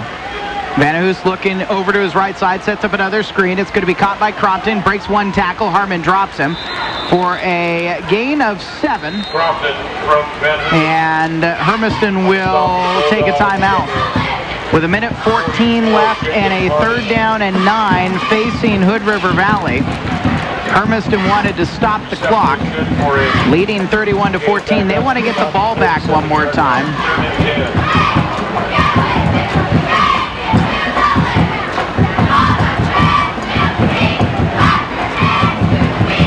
David Faitete played under Mark Hodges at North Medford. They played for the state title in 2003, falling to Tigard in that title game. Those Tigard Tigers, number 2 right now in the 6A Oregon Live poll. They might be the best 6A team. 6A is going to be an intriguing tournament. There is no runaway team like Sherwood is in the 5A this year. Faitete used his play at North Medford to get himself a scholarship opportunity, played football at the University of Oregon for 4 years. Came here after that. In fact, he arrived when I did. Excuse me, he arrived a year after I did. 6th season here, 3rd season as the D coordinator. Van Hoos to throw. He's going to complete it, and over the middle, running to the middle of the field. Duffy's got it into Hermiston territory. Out of the Hermiston timeout. It's going to be enough for a good gain for Duffy. 15-yard reception that time. Hood River Valley gets a 1st down for their troubles, and they get it down to the Hermiston 46-yard line. Duffy, the tight end. With Jimenez back, Duffy was able to move back to his natural position at tight end this week. 1st down and 10 from the 46. Van Hoos straight drop to throw. Time, pumps, throws deep downfield. Duffy behind everybody, leaps up, and he drops it. Pass from Van Hoos, falls incomplete. Oh, Duffy had a seam. See, that's what's happening to us right now is we're concentrating real heavy, just exactly like Hood River is on the wide receivers.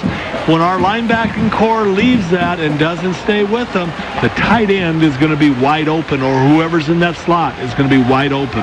2nd and 10. Van Hoos straight drop to set up the screen. Screen play on the tunnel screen, drop by Jimenez. Damian Martinez had read it well. He had dropped back off of rushing the passer and into the seam that Jimenez was coming from the left side across the middle of the field. And Alex Jimenez, who has missed a couple of games with concussion. In fact, Mark Bailey, the radio guy for Hood River, said they didn't expect Jimenez back this week for sure. But here he is in the trips formation to the left on 3rd down and 10.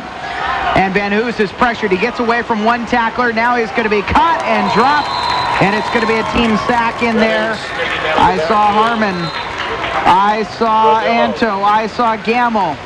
And it was all set up by Damian Martinez's initial pressure. Yeah, Martinez got great push off the middle there. And, I'll tell you what, the kid is playing all heart right now, Eric. Well, it's senior night. David Faitete talked about it in tailgate. He was specifically talking about Costa Rodriguez and his matchup with Wyatt Weber, who has been pretty darn quiet here this evening. But senior night, homecoming night, it's a night to shine, especially if it's your last regular season game in front of the home crowd. I do believe there is a home game in the postseason. Anymore, with the last 2 weeks being losses, I do believe that it's going to be in the play-in round on November 1st. I don't think they can get back into the top 8. They especially can't get into the top 8 if the Buckaroos lose tonight at home to the Dows. 4th down and 14. Hermiston called a timeout to stop the clock. 37 seconds left. And Jimenez will boot it away towards his own sideline. It's a short kick, and it goes out of bounds at about the 39-yard line. It was only an 11-yard kick by Alex Jimenez. And so the Bulldogs take possession with 32 seconds left. Scoreboard says one timeout and 61 yards to get one more score in the first half. They lead 31-14 right now. And we'll see after a frank conversation with Mark, the head man, what Chase can do. Costa behind him. Cole and Ramon to the right. Tony, the H-back, to the right as well. Rolling right, Knudts to throw to the sideline, wide open. Cole Smith, he's got it at the 40-yard line in Hood River Valley territory. Brought down out of bounds by Jimenez to the 34-yard line. 27-yard pickup that time by Cole Smith. Nice little recovery by Chase, and he put it right out there where he needed to put it. Cole Smith has, because of some injuries this season, not played a ton, but he is coming off of a year where as a sophomore he caught almost 200 yards. Knudts to throw, high and complete. He had Smith open again. He had Engelbrecht in the vicinity as well. Second down and 10. 20 seconds left. Remember, there were consecutive weeks where Hermiston put a score on the board the first 2 weeks of the season with no time left in the first half. They did it to Brex Putnam. They did it to Hillsboro, where they were able to find some magic just before entering the locker room. Do they have that in them tonight? Leading 31-14 with 20 seconds left in the first half against Hood River. Second down and 9. Knudts, play action. Under pressure, he's hit and dropped. And Hermiston will use their last timeout with 15 seconds left. That was edge blitzes from the two outside linebackers. Adam McCaw on one side and Jackson Hikari on the other side. And it was, we'll meet at the quarterback. I thought they called a timeout. They didn't have one. Knudts will fire one towards the end zone at the buzzer, knocked away by Jimenez from Ramon. Good defensive play, and it will bring us to the halftime break. Hood River Valley up 7-3 after one quarter. We have an offensive explosion in the first 5 minutes of the second quarter. 31-14 is the score as the Bulldogs and the Eagles will head into the locker room. It's a long extended halftime here. Homecoming on the way. If you're not here tonight, prepare the pets. Fireworks are on the way here this evening. Also on the way tonight, here on our halftime coverage on 1360 KOHU, head coach Becky Wadecamper, the volleyball team, picks up a sweep in the Dowels, and she checked the books. It's the first time they swept in the Dowels since she's been coaching here, and really not just as a head coach, but back when she was an assistant as well. It's a tough place to play, the Pit, and they got the sweep on Tuesday, and then came back last night, and they dominated Hood River Valley. It was not tremendously close when it came down to it.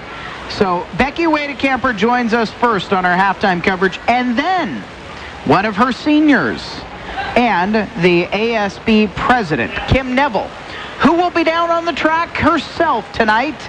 One of the princesses here.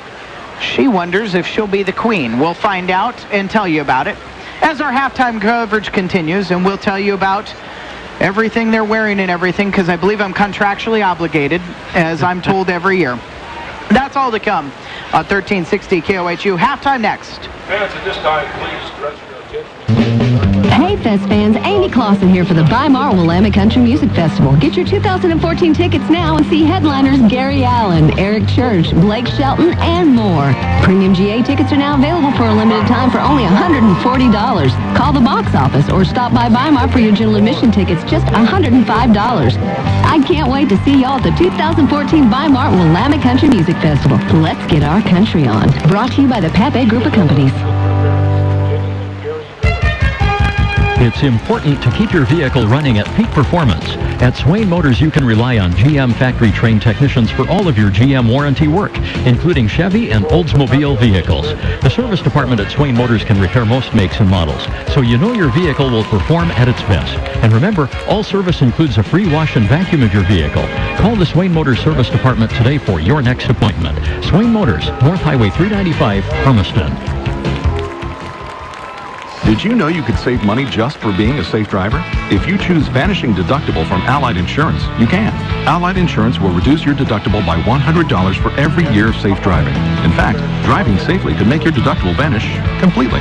See ISU, the Stratton Agency, Hermiston, Pendleton, and online at stratton-insurance.com. Products underwritten by Allied Property and Casualty Insurance Company and affiliates, Des Moines, Iowa. Subject to underwriting guidelines, review, and approval. Vanishing Deductible is an optional feature. Annual credit subject to eligibility requirements. Max credit $500. Details and availability vary by state. Stretch your dollars for services and items during the fall KOHU radio auction.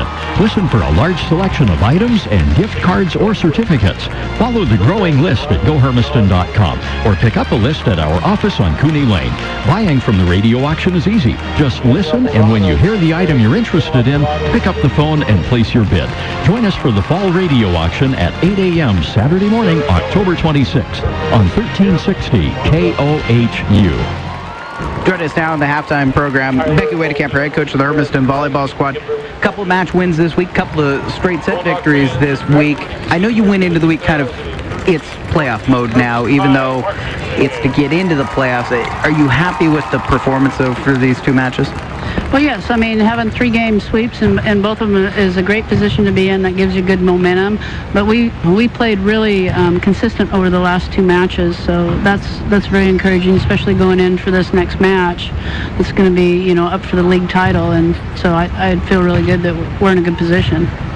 Is it simply consistency after, that Pendleton match kind of seems like that was the point where after that it turned around?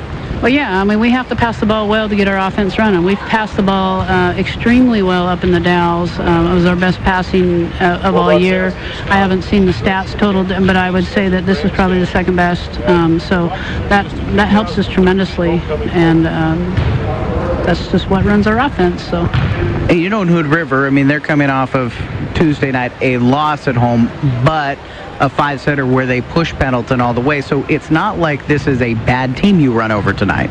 No, they've improved considerably from the first of the year, and I was talking to the coach afterwards, and I was complimenting him on how much better their offense was running. They switched it up. They were running a 6-2 offense, and he's now committed to the 5-1 offense, and I think that's given him some consistency as a result. Tuesday night, Hannah Babbitt has 8 blocks, and then tonight 8 kills. It really seems like she is coming on at the right time. Yeah, absolutely. She's becoming a good contributor here the last couple matches, and anytime we can get another kid plugged in, that's going to absolutely help give us an advantage to have that much more attack on it. And like you said, when it comes down to setting, and for Bree, it's if she gets the ball to her, then she can distribute well. Right, and that's absolutely, and you want to run in the middle as much as you can. You want to run the pins. And that gives us the openings that we need on the block outside for Noah. Now, Noah's a power hitter, but if we go to her all the time and the blocks start cheating over there, we've got to get things mixed up. So if we pass well and can do that, it opens our offense up. So when you look at what's up next, obviously you're kind of building it up. You're letting the girls know that this is a big match with Pendleton. Oh, absolutely. But, on the other hand, I don't really have to tell them that, because rival matches, I don't care where anybody's ranked, rival matches are rival matches, and they're a lot of fun. So we look forward to taking that match. How important was it? This season, you've had a couple of tournaments later in the year. Early in this season, the last couple of years is where you got a lot of matches in. This year, you've started to get a little bit more court time later in the season. How has that played a role in the development? Well, I love tournaments, and when we met in our coaches meeting last year at the end of the year, I was really pushing for us to play fewer times in the league and then pick up the slack in the tournaments. We get so much more court time, so that's really what perpetuated that. We went to playing them 3 times versus 4 times. That opened us up for more tournaments. You just get to see a lot of teams, and you get to experience all kinds of things. And when you talk about those experiences, you've seen some of those 5A teams.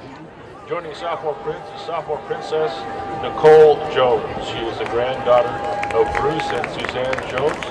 She enjoys golf, volleyball, and participates in FFA and drama club. She also enjoys reading long books, drawing, and painting. Her favorite high school memory involves getting cat facts text. Just ask Maddie and Kim. Her brother Nick is her hero, for making her days brighter with his humor.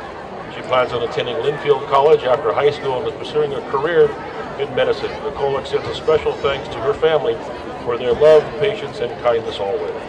Sophomore Princess Nicole Jones and Prince Bob Coleman. Let's meet your junior prince and princess.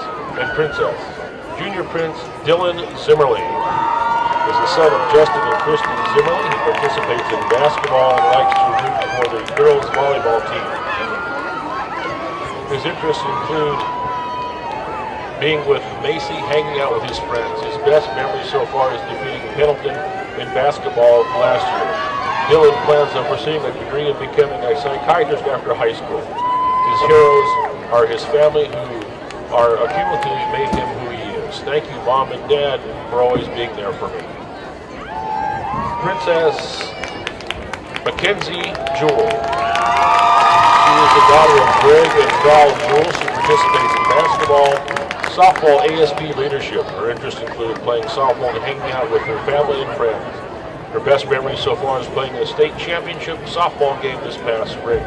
Mackenzie plans on attending college and pursuing either a career in teaching or accounting. Her heroes are her parents for being the very foundation of her existence. She extends a thank you to all her friends for saving her from dull moments and replacing them with crazy memories instead. Also to family for always supporting her over the years. I love you guys. Your Princess Mackenzie Jewell and Prince Dylan Zimmerman. Let's meet your senior prince and princesses, starting with Costa Rodriguez, otherwise known as Costa. Baby D or Doughboy.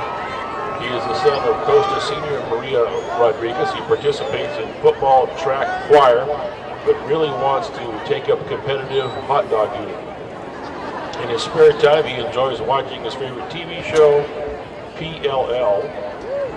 Costa plans to study business management in college at a school close to home, and Mama because I just love her. His father is his hero for always being there to support him. He extends a very special thanks first to his parents, Ray, Rochelle, and Michael, to his teachers, sports mentors, football and track coaches, and finally the homies, especially BB Cruz, Castellanos, and my Twitter followers. Joining the senior Prince Costa is senior Princess Kimberly Neville. She's the daughter of Scott and Lisa Neville. She participates in volleyball, basketball, golf, and is the ASB president this year.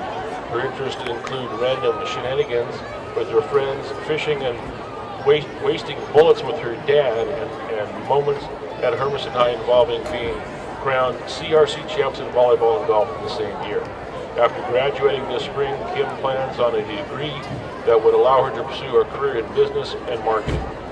Her hero is her mom, who constantly works hard and puts 100% in everything she does. She's an outstanding woman. She extends special thanks to her family, friends, and coaches who have pushed her to be who she is today. Senior Princess Kim Neville and Costa Rodriguez. Our second group of prince and princess for the senior class is Isaac Aguilar, formerly known by some as Lesotho. He's the son of Adam and Maria Aguilar. He participates in wrestling, speech and debate, choir, and drama. He spends his free time hanging with his friends and doing crazy things like playing ping pong.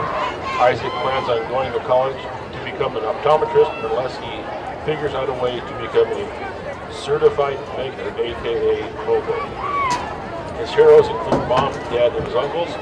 He wishes to extend thanks to them, along with his homies, those that voted for him, and to Mr. Wrist, stay classy, Hermiston High.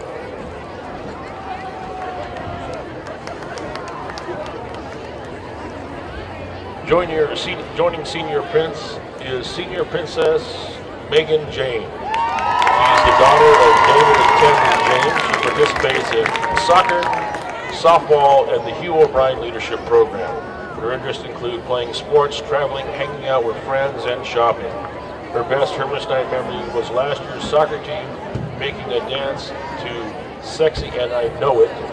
Megan plans on going to college, choosing a worthy career, traveling the world, and eventually starting a family. Her hero is her mother for the inspiration she provides. She extends a thank you to her family for all the love and support, especially the entertainment factor provided by her brother and special friends Jessica Dixon, the soccer girls Kaylee Morgan, and Danessa, all great friends. Senior Prince and Princess Isaac Aguilar and Megan Jane. Our last set of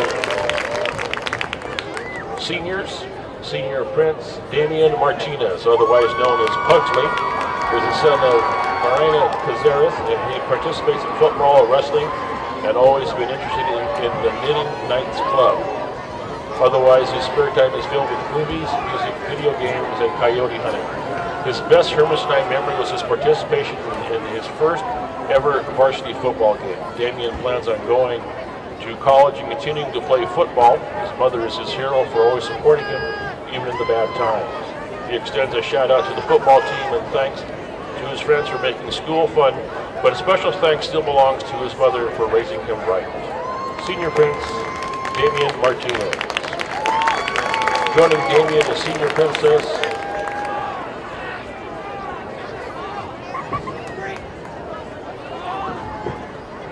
Kylie Andreessen. She's the daughter of Matt and Linda Andreessen. She participates in soccer and softball. Her interests include those sports along with family campouts, hunting with dad and uncles, hanging out with friends, and of course sleeping.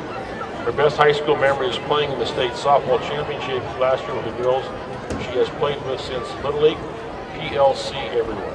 Kaylee plans on attending college where she can play softball and pursue a career as a dental hygienist.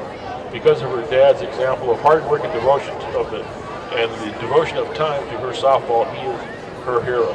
She extends a thank you to her mom and dad, as well as Megan, Morgan, Vanessa, and Jessica, along with her mini-me, Riley, and the soccer team. Senior Princess Kylie Andreessen and Prince Damian Martinez. All right, fans, at this time, direct your attention to the purple boxes down on the track. They will knock the boxes open and the balloons will come out. And from what I was told, we will have the purple and gold balloons will be the winner of the homecoming king and queen. So, are we ready to go? Here we go. Ladies, you all set? Here we go. 1, 2, 3. Give it. Get after it.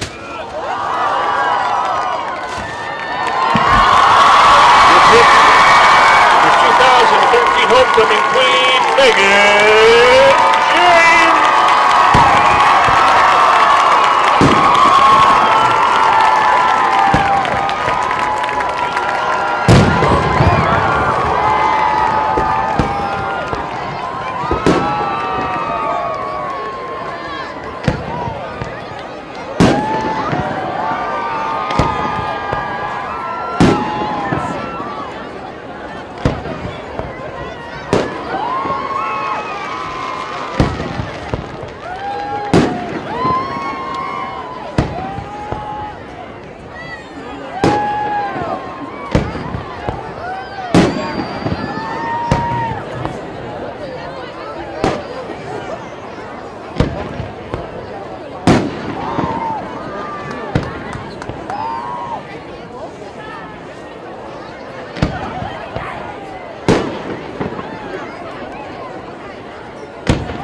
Kennison Field.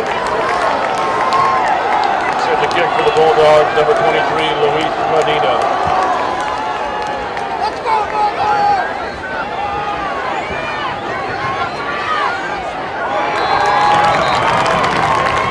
Number 21, Patrick Crompton on the return for the Eagles out to. And so Hood River Valley is going to take over at the 24-yard line, trailing 31-14. Lifetime Vision Source scoreboard update. Pendleton made it all the way back, 32-28. They lead at the half over the Roundup grounds. Number 8 in the 5A, Roosevelt, up on Jefferson Big, 36-7. More to come after first down and 10. For Riley Van Hoos, trips to the left. He takes the snap, and behind him, hands off. Running to the right, Fisher breaks one tackle, gets across the 25 to the 26, 2-yard gain. More on the scoreboard. Springfield 21 at Marist 14, Silverton 31, Crescent Valley 6, West Albany 42, Lebanon 0, West Albany number 2. Number 3, Ashland losing to Willamette 20-14. Second down, and, well, they gave him 3, 7 coming up. It's going to be Fisher on the handoff, running left side, breaks one tackle, spins off another, and is spun up and down to the 26, no gain run over the right side. Rodello in on the stop. In fact, they'll lose a yard there. Third down and 8. Number 1, Sherwood, 48-6 up on Sandy. That's the 5A scoreboard. Again, the big one, Pendleton came from 3 scores down to being up 4 at the halftime break, our last update. Third down and 8, Riley Van Hoos, left hash mark set, trips to his right, straight drop looking that way. Time to throw over the middle, nobody there, incomplete. I guess Kellen Duffy was in the vicinity. Instead, harmlessly to the turf, fourth down and 8, and the punt crews will jump out with 1 minute and 12 seconds gone in the third quarter, and Hermiston leading 31-14. Local scores, Stanfield 34-28, winning, hosting Weston McEwen into the third quarter. Grant Union 6, Hepner zip. Second half action down in John Day. Punt's going to bounce at the 50, inside the 45, take a Hood River Valley roll inside the 40, inside the 35, down to the about 33-yard line. Good punt by Alex Jimenez, and Hermiston's offense will take over with the 31-14 lead. 10:34 on the clock in the third period. So we'll see what happened at half for Hermiston's offense. And it all starts with the man who takes the snaps. Chase Knutz will be in a pistol set with Costa Rodriguez behind him. A receiver to the left, 2 to the right. Knutz takes the snap, it's low, turns hands off. Rodriguez running to the left side, has some space at the 35 and tripped up at the 40-yard line. Just inside the sideline is where he is tackled by Crompton. 4-4 base defense of for Hood River Valley. 7-yard gain against him on that play. Crompton is an outside linebacker on one side. Andrew McCaw on the other side. Knutz to throw. He's got time. Rolls to his right. Throws in the flat. Smith sheds a tackler. He's at the midfield stripe. Far sideline. Pushed out of bounds at the Hood River Valley 45. A 15-yard gain and a first down for Hermiston. Stop for the Eagles, number 5, Dwight Vallejo. Reception was good for the first and 10. First and 10, Bulldogs, Eagle 45.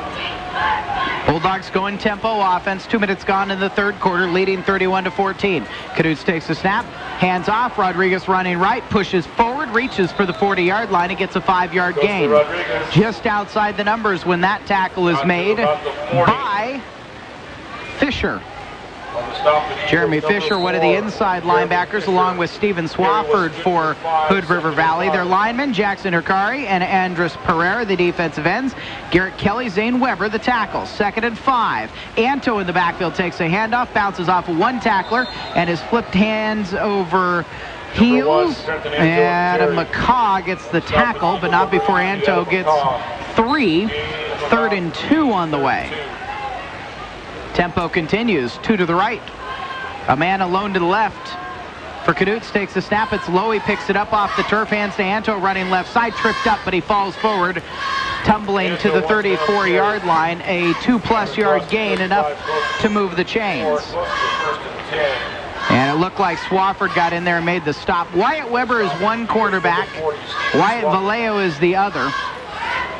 Crompton is a linebacker, and then the free safety is John Gray. They'll actually bring the chains from the far sideline to the near to check out whether or not Anto got the distance for the first down on that run. 9:06 on the clock in the third period. Bulldogs lead is 31-14. It is enough for a first down. Lifetime Vision Source scoreboard on the 6A top 10. Number 1 Central Catholic shutting out Barlow 48-zip. Number 2 Tiger 28-7 hosting New Bergen in the lead. Number 4 Sheldon up on Thurston 28-7. Number 5 North Medford winning at South Medford in the black and blue game 28-7. First down and 10 for Hermiston. Ball just across the 35-yard line. Left hash mark set. Knutz takes the snap with 2 to his left. Play action. He'll throw it under pressure deep down the field, and there's contact. Flag out. Contreras played that one wisely and drew the contact on the linebacker Gray. The free safety Gray. Just a touch of contact, a little bit because of the underthrown ball, but it's going to go as a penalty against Hood River Valley to the 15-yard variety, and a first down out of it for Hermiston. Also on the scoreboard, number 6 West Salem up on South Salem at South Salem 12-7.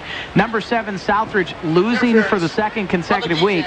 This time it's Westview on them 27-14. Number 9 Oregon City up on number 8 Clackamas 21-14. Clack is trying to avoid losing 2 weeks in a row. They lost last week big to number 10 Lake Oswego's up on Lake Ridge 14-6. First down and 10 from the 20. Knutz takes a snap, turns hands. Anto running left behind the guard, pushes forward, bounces off of a tackle inside the right to the 15 is where they're going to end up stopping him. Weber in there on the stop for Hood River Valley. Kelly gets a little help on it. 5-yard gain, 2nd and 5. Tempo continues. Knutz takes the snap. Anto again running left. Good steal. He's got it at the 10. Puts his shoulder down, reaches over the top of a tackler.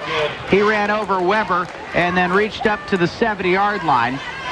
And it's going to be enough for a first down on a 70-yard gain. Great seal on the left side by Dylan Caldwell and Luis Santoyo, plus the tight end over there on that play was Keegan Crafton. First down and goal from the 7. H back to the left. Knutz turns, play action, rolling to his right. Pressure there, dumps it off. It's going to be Green at the goal line into the end zone. Touchdown, Bulldogs. That's a heck of an efficient drive right there, Sonny. That was a orchestrated drive that time, Eric. It was absolutely a great thing to come out to start off the second half with. 8:19 on the clock in the third period. Luis Medina to attempt the extra point out of the hold of Kyler McCamey. The snap is good. The hold is good. The kick is up. It is good. Extra point is good. 38-14. Hermiston. 8:19 on the clock in the third quarter. Bulldogs pulling away here to start the third period. We'll take a break on 1360 KOHU. It's important to keep your vehicle running at peak performance. At Swain Motors, you can rely on GM factory-trained technicians for all of your GM warranty work, including Chevy and Oldsmobile vehicles. The service department at Swain Motors can repair most makes and models, so you know your vehicle will perform at its best. And remember, all service includes a free wash and vacuum of your vehicle.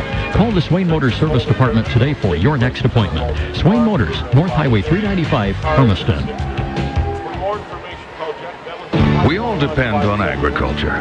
Around here, agriculture is the engine that makes our economy go. When something's good for agriculture, it's good for our community. We would like to take this opportunity to thank our area farmers and producers for all they do to make our area a better place to live. Thanks. Old West Federal Credit Union, federally insured by NCUA. When you grow, we grow. Making a living, making things grow. KOHU, Hermiston.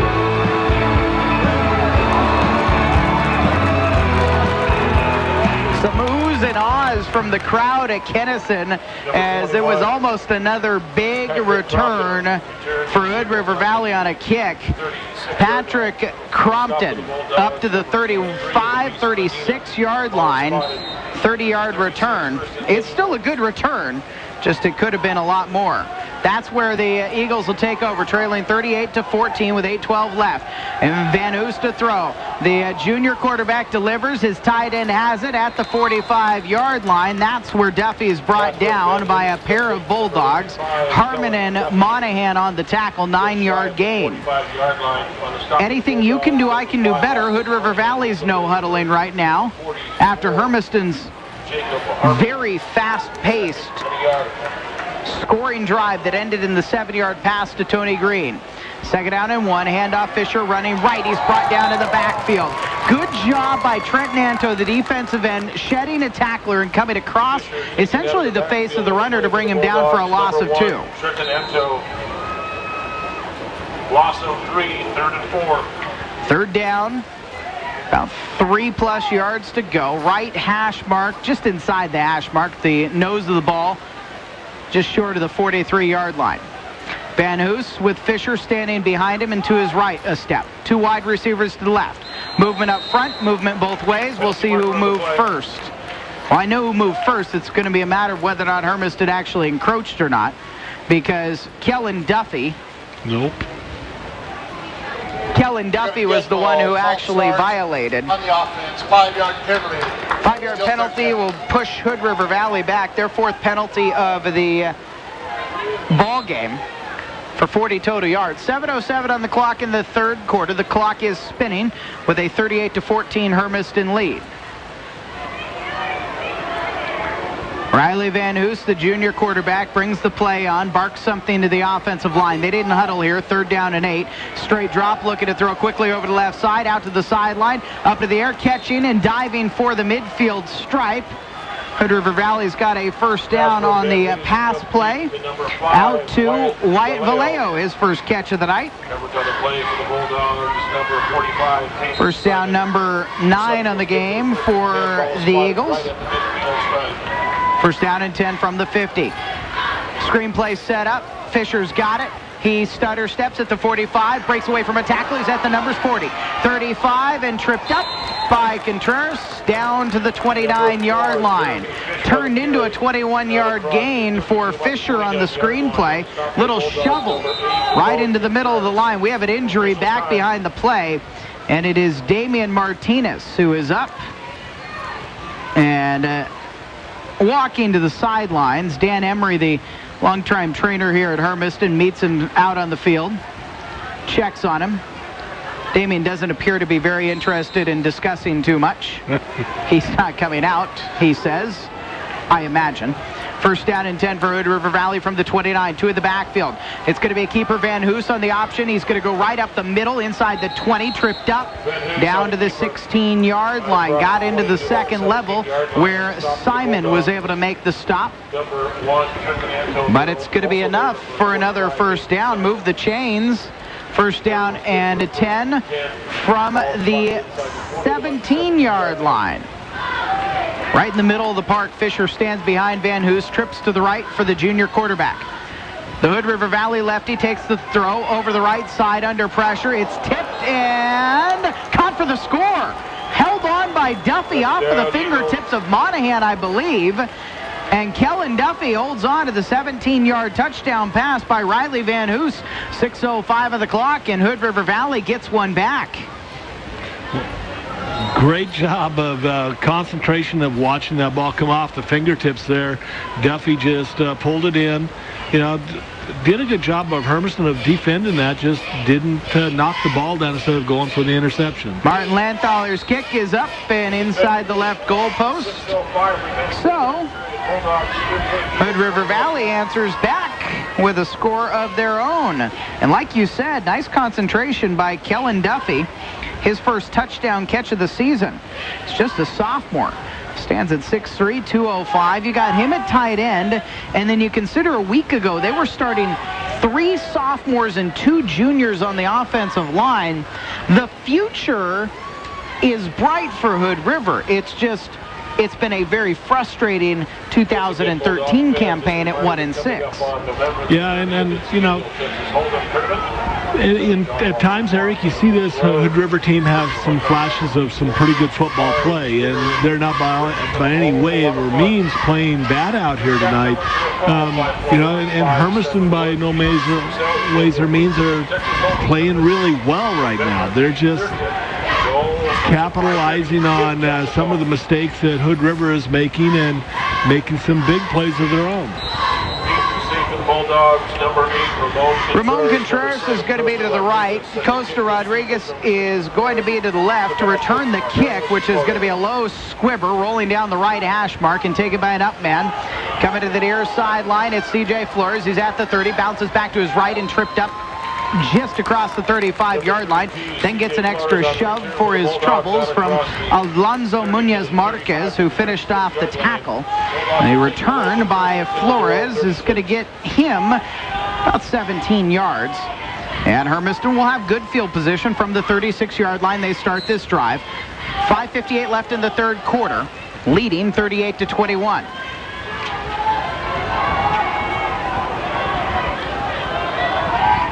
To the short side of the field, left for Chase Knutz as he takes the snap. Turns, hands, Costa Rodriguez running right side. The outside zone is going to be stopped pretty well. 2-yard gain, running to the right and right into the arms of the big D tackle.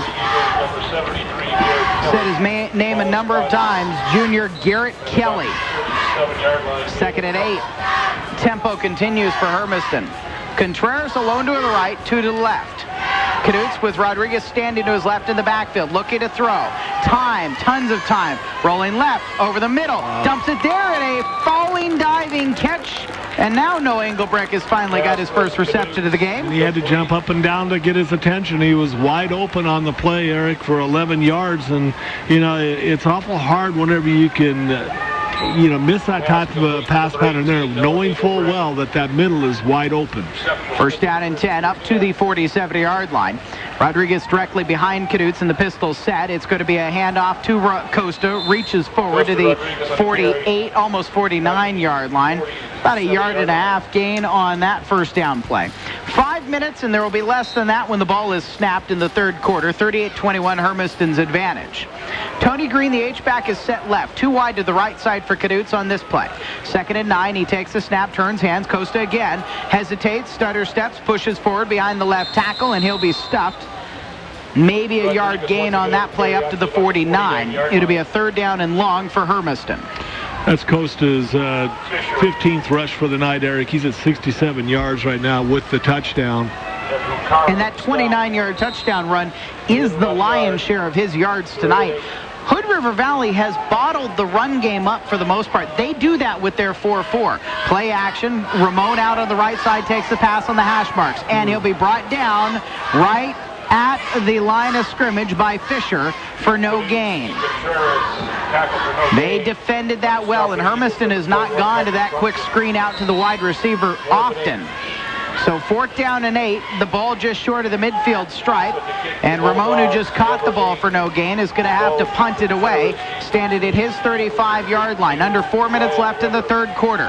Wyatt Weber drops back to his 15 to receive, and Ramon will boot it away. Hangs up for Weber, who calls for a fair catch. He'll slide and make the catch at the 24-yard line. Hood River down 38-21 with 3:46 left in the third quarter. Their offense back out onto the field after a scoring drive their last time out.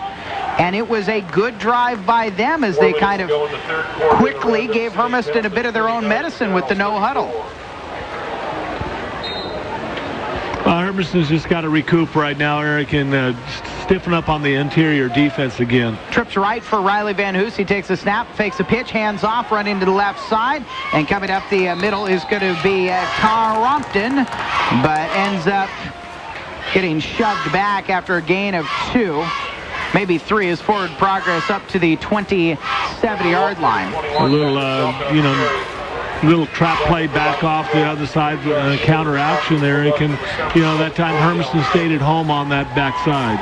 Two in the backfield with Van Hoos. He will hand off to Fisher, running to his right side. No, Van Hoos keeps going up the middle. Down the left hash, he breaks the tackle. He's across midfield, and he's off to the races all by himself. At the 30, outside the numbers 20, 15, 10, 5. It's going to be a touchdown run for Riley Van Hoos, and it's a huge one. Give him a 73-yard score.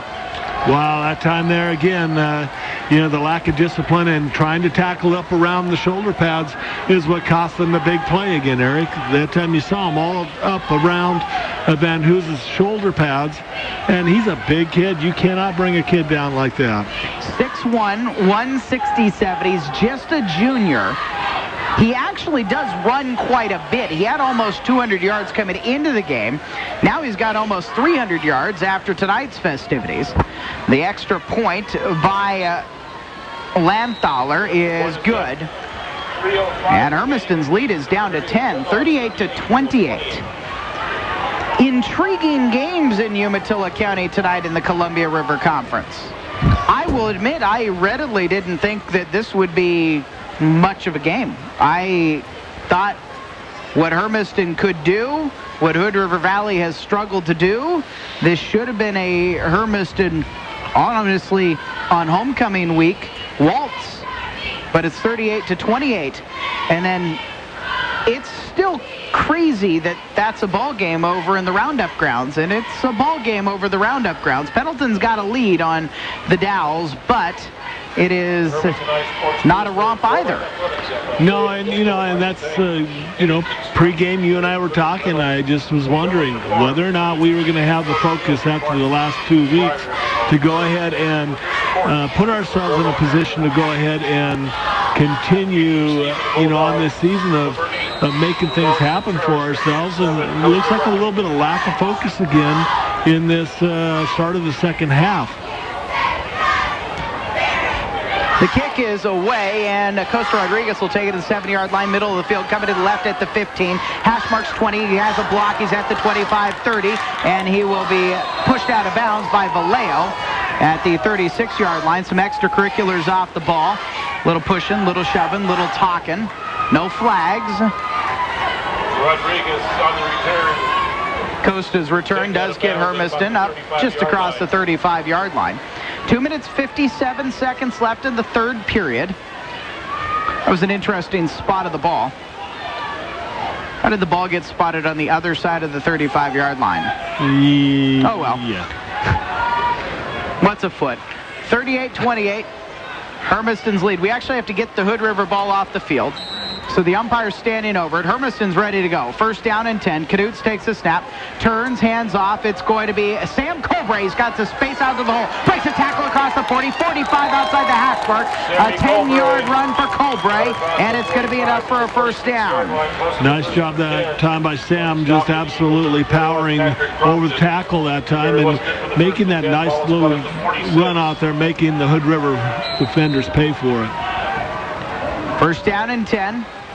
H-back to the left, straight behind Knudts is Colbray. Play action over the middle. The pass is caught by Smith into Hood River Valley territory, and he's brought down at the 41-yard line. Right into the grasp after the catch of John Gray. The free safety needed help from Fisher to finish the tackle, but it's good for a first down, a big play down to the Hood River Valley 41. First down and 10, Bulldogs ready to go. Too wide to the left side. Handoff, it's Colbray up the middle, puts his shoulder down and keeps fighting forward. In fact, coming from behind, probably smartly so, McCaw got Colbray by the feet and decided to ankle pick him essentially to take him down. Still a 4+ yard gain to the 38-yard line. Second and 6, a little more than 2 minutes left in the third period. Too wide to the left side. Knudts to throw, looking that way. Now he's going to roll to the left.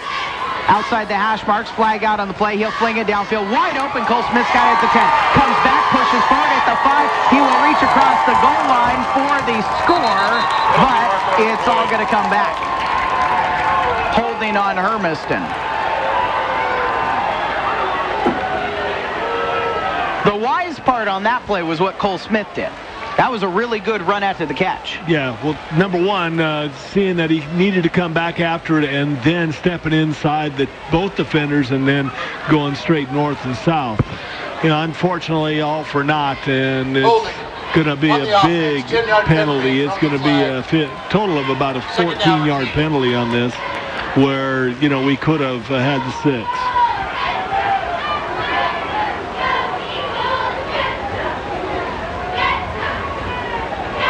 So it moves the ball back to the 40-70-yard line. Takes a touchdown off the board is what it does. Second down and 20. Caduce with the back standing to his left. Looking to throw. Back over to the right side, deep down the field. Man-to-man coverage, diving and off the fingertips of Engelbrecht, incomplete. Battling with Vallejo out wide. That was a good throw by Chase. Better coverage by Vallejo. Yeah, it was. Right at the last, Vallejo went ahead and got an arm in there inside of Engelbrecht's both arms and went ahead and pulled them apart and pulled the ball down through his hands there. Third down, about 20 to go. Middle of the park, the other side of the 50 by 3. H-back shifts over to the left side. Caduce rolling left. Colbert got it his way, rolling back to the right, under trouble. He will fling it downfield, wide open there. Engelbrecht dropped it. Oh, my.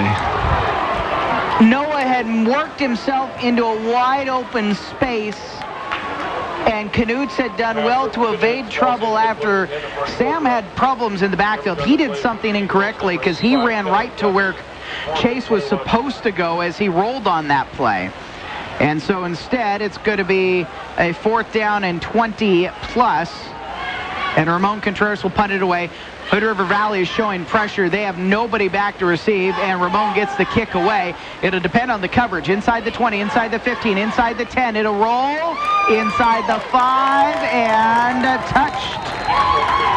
Just inside the 5-yard line by C.J. Flores. Perfectly done by Ramon Contreras. 41 yards.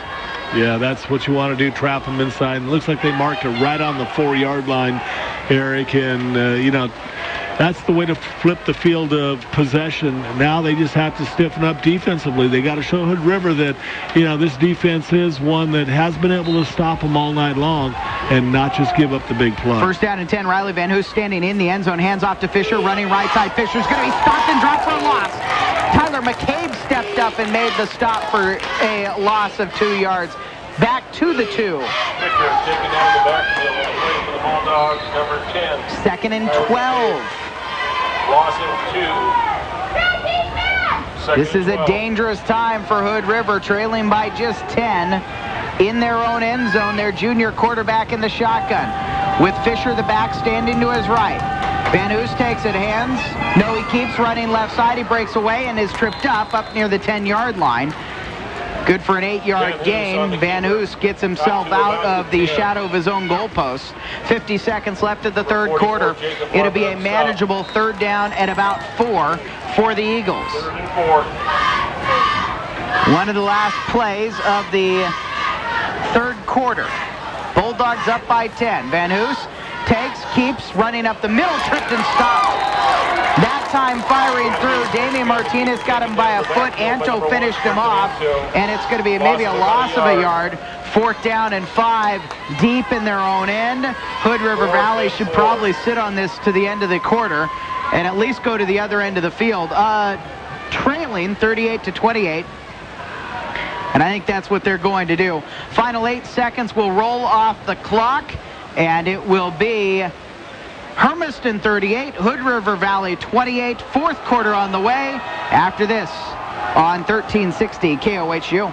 After 3 quarters of play, Bulldogs. Family owned and operated for over 30 years, Swain Motors is ready to help you get a great deal on a new Buick or GMC vehicle. Or shop from their large selection of pre-owned vehicles. Whether you're looking for a pickup, SUV, or car, the staff at Swain Motors is committed to finding the vehicle that will best meet your needs with financing options that fit your budget. Visit them today at their lot on North Highway 395 in Hermiston or 24 hours a day at SwainMotors.com. Be smart, be sure, buy Swain. Why get insurance through your local Allied agent? Because your Allied agent is there to help. They take the time to get to know you and help you select coverage that's just right for you. With insurance for auto, home, life, and business, your Allied agent is always looking out for you. ISU, the Stratton Agency, your one responsible source, Highway 395 Hermiston in Pendleton, and online at stratton-insurance.com. Products underwritten by Allied Property and Casualty Insurance Company and affiliates of Des Moines, Iowa. Subject to underwriting guidelines, review, and approval. Products and discounts not available to all persons in all states. KOHU, Hermiston.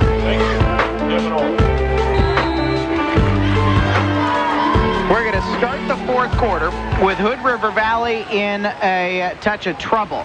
The punt is going to be away from out of his own end zone. McCaw gets it away, and it takes a sideways bounce. Hood River Valley will fall on top of it. Diving forward, Crompton pushes it up to the 42-yard line, but it should be spotted about the 39.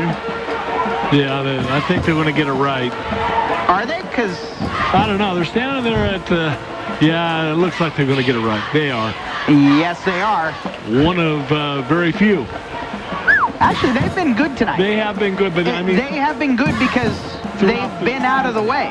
Yeah. First down and 10 for Hermiston in Hood River Valley territory. They start at the 39-yard line. Up 38-28. Chase Cadutes takes a snap with Costa Rodriguez behind him. Costa takes a handoff, bounces away from a tackler. He's coming to the near sideline. He's at the 30, at the 25, 20, 15, 10, 5, shoved out of bounds just short of the 5-yard line. John Gray made the saving stop, but not before Costa rumbles way down deep into the Hood River Valley zone. 32-yard run that time, Eric. first and goal. Bulldogs going to try to make this a 3-score game again, up by 10. Not quite 20 seconds into the fourth period. Anto into the game. Cadutes turns, hands to Trenton, running to the right side. Trenton gets outside as a blocker and puts his shoulder down. Runs hard into Vallejo. The cornerback is able to stop Anto at the 3. Couple yards on the gain. Second and goal from the 3.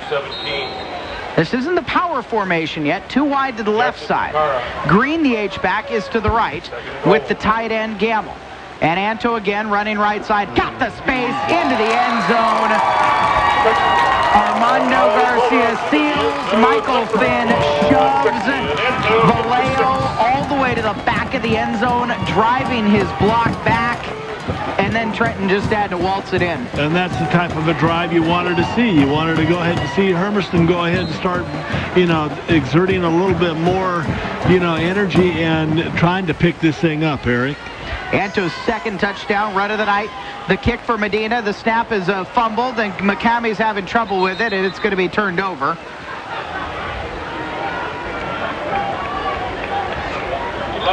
Remaining in the fourth period. Bulldogs 44-28.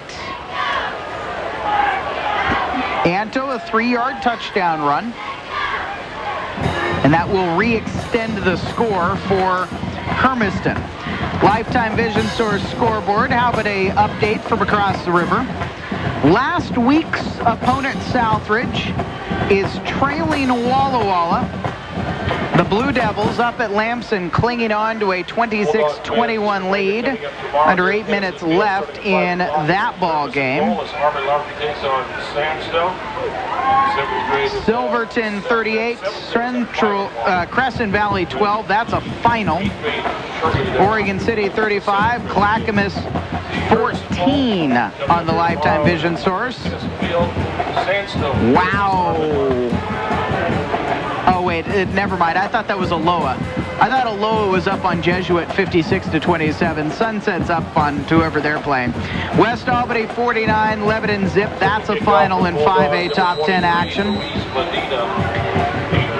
And Luis Medina will kick it away for Hermiston, leading 44-28. Not quite 30 seconds into the fourth period. And the right-footed kick from the junior is high, end over end, and short. Taken by Crompton at the 13, straight up the middle, across the 20, and stopped at the 25-yard line. Check, that might have been Weber on that return. No, it was Crompton. No, it was Weber. Crompton was right there with Weber.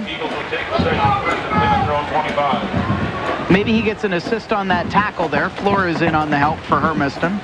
First down and 10 for Hood River Valley. Riley Van Hoos Backs to his left, 2 of them. 2 receivers to the right.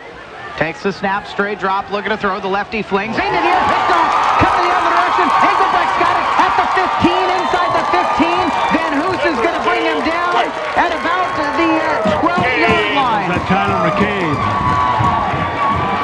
I'm sorry, it is Tyler McCabe. It was an interception either way. I wasn't quite sure why Engelbrecht was on the field defensively, but the 0 looked like an 8, and so Tyler McCabe with the big pick, and Hermiston has a chance to really put this thing away. 11:21 left in the 4th period. McCabe, the big interception, and can they capitalize immediately? Costa Rodriguez, the running back behind Chase Knutz. 2 receivers to the right. Now a timeout taken. Hood River Valley wants a pause. Timeout Eagles. Their first of the second half. Hermiston up 44-28 and threatening after the Tyler McCabe interception. Yeah, they only had 10 players on the field, Eric. That makes it harder to play defense. I'm not an expert, but I do believe that 11 is easier than 10. Hey, how about the Blue Mountain Conference Game of the Week?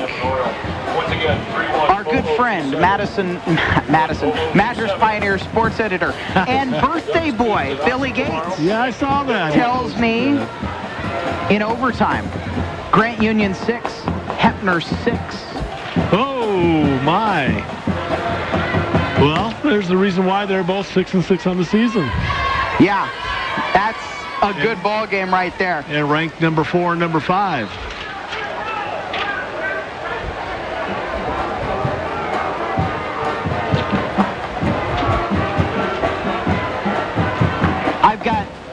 I've got a former administrator from Hepner.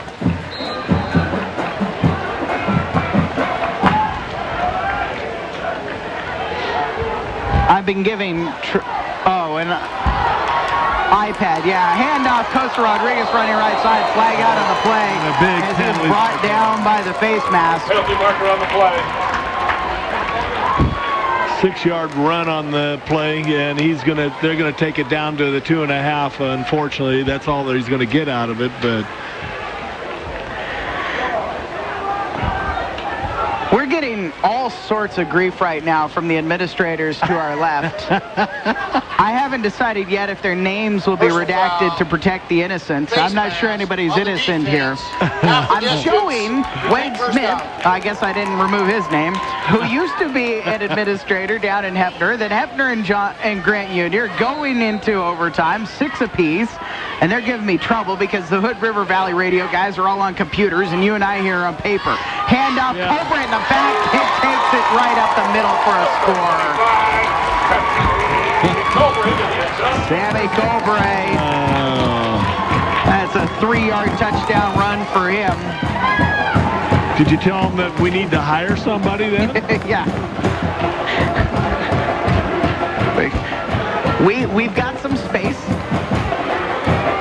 We've got some space. We got somebody who wants to do a little scoreboard keeping, little stat keeping. Wants to get us a computer. Still haven't seen any other further updates on that Pendleton game over there, Eric. It's still showing 32-28 Pendleton. I keep checking. Nor have we seen an update on the Willamette Ashland. Going for 2. Knutz rolling to the right, and he'll be brought down and dropped by Crompton back at the 20-yard line. So the 2-point conversion fails, and the Bulldogs lead is 50-28.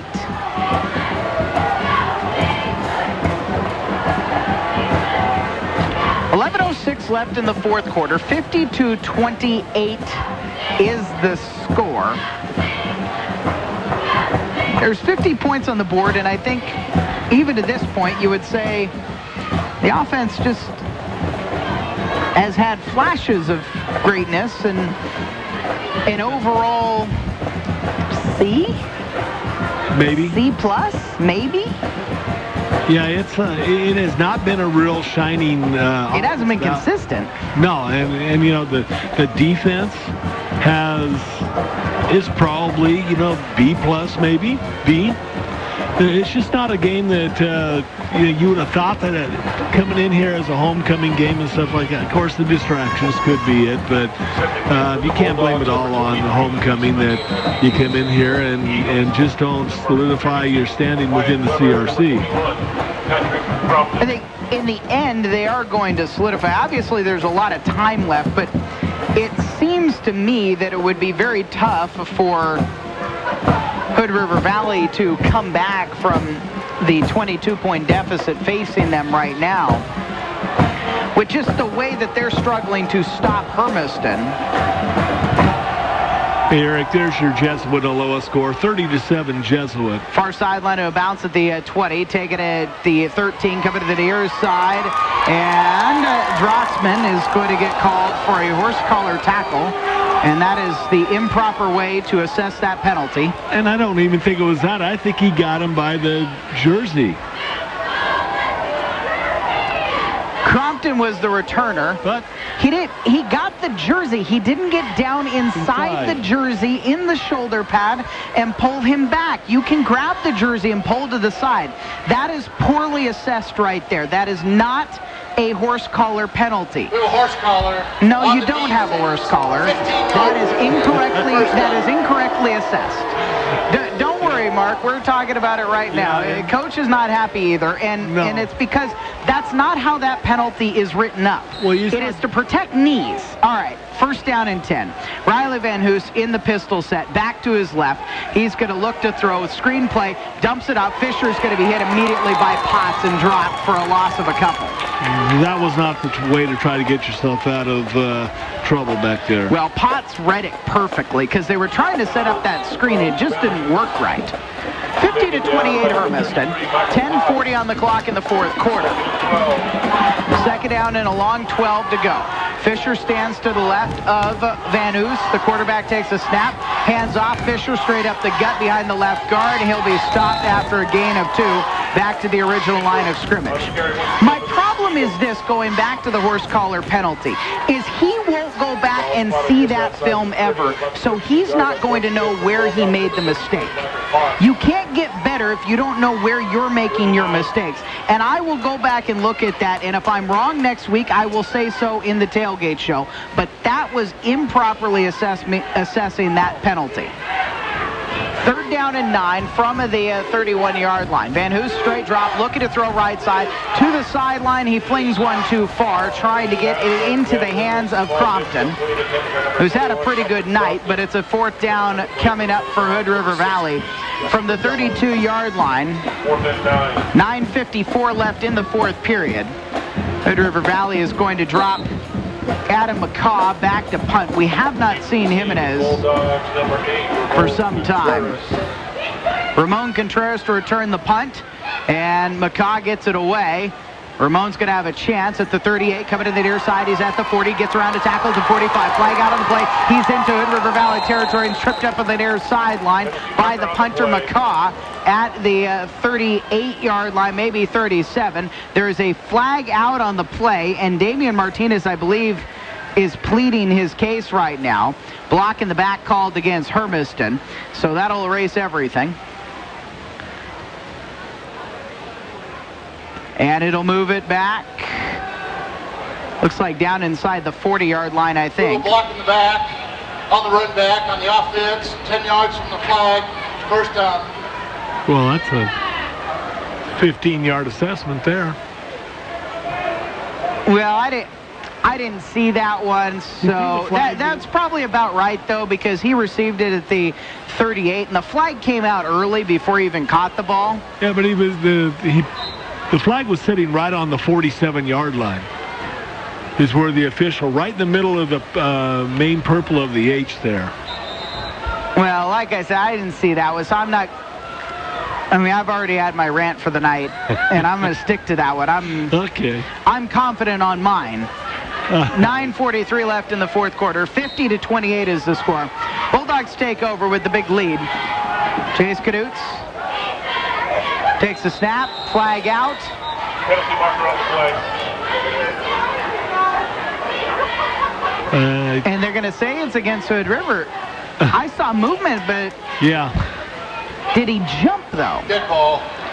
Yes, he did. 5-yard penalty on Hood River.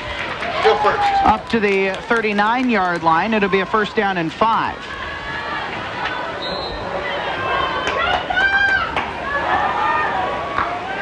Two receivers to the right for Chase. Knutz will take the snap, turn, play action, flip, double flip. It's going to be Green coming to the right side. Yeah, Green is tripped. Wing T. And about the don't say things like that. Up to the 44-yard line.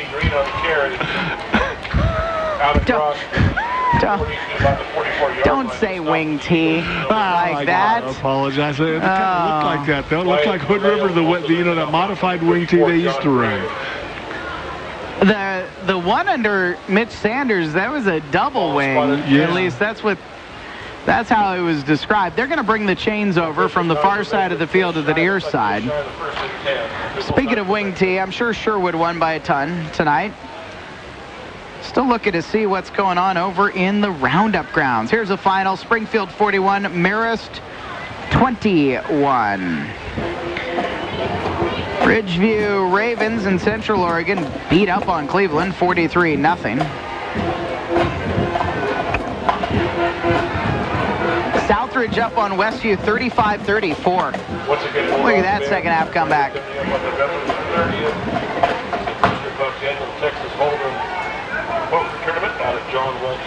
Wow, Lake Ridge beats Lake Oswego 20-14 with a Hail Mary as time expires. Oh, my alma mater. Glencoe 28, McMinnville 13, Sheldon 56, Thurston 23. Southridge still down 26-21. A 4th and 4 at the 9 of Walla Walla with 1:02 left. Canby 35, Westland 14. 3rd down and inches.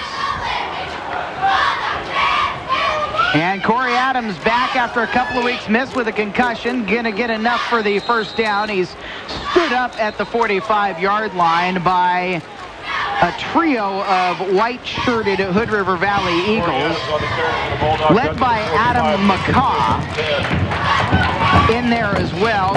Trevin Franks, who is back this week, another guy that the Hood River radio crew didn't think would play because he missed with an elbow injury, but back in the lineup. Still Adams gets the first down. First down and 10 from the 45. It's going to be Colbray running right side. Busts through into the second level. He's at the 40. Get on the near sideline, 30, 25, 20, and bounces off of another tackle. Tripped up to the 15-yard line. Gray makes the last second stop to keep Colbray out of the end zone.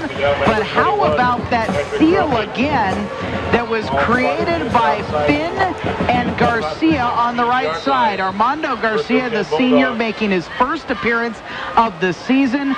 And boy, how have they missed that at right guard. Especially since the Brad Brown injury. You know, and nice, you know, Colbray holding on to the football, making 35-yard rush that time, Eric. First down and 10 from just outside the 15. It's going to be Adams in the backfield. He's going to bounce off a one tackler, maybe get a yard down to the 14-yard line. 8 minutes, 35 seconds left in the fourth quarter. Dogs 50, Eagles 28. Hermiston looking to set up a Columbia River Conference title game in the Roundup grounds next Friday with Pendleton, if the Bucks are also able to hold on and beat the Dowls. Colbray running right side, bounces off a one tackler inside the 10, and he's tackled from behind by the middle linebacker Swafford, who got him by the waist and brought him down from behind, riding him down to the 70-yard line. But not before a 70-yard gain for Colbray. Now Anto in on 3rd down and 2. Two receivers to the left. Knutz with the tight end in the H-back right will hand off Anto straight up the gut, puts his shoulder down, flag out on the play. As Anto got inside the 5-yard line. Would be enough for a first down, but I think this is going to come back. I think there was holding in the interior. And there was.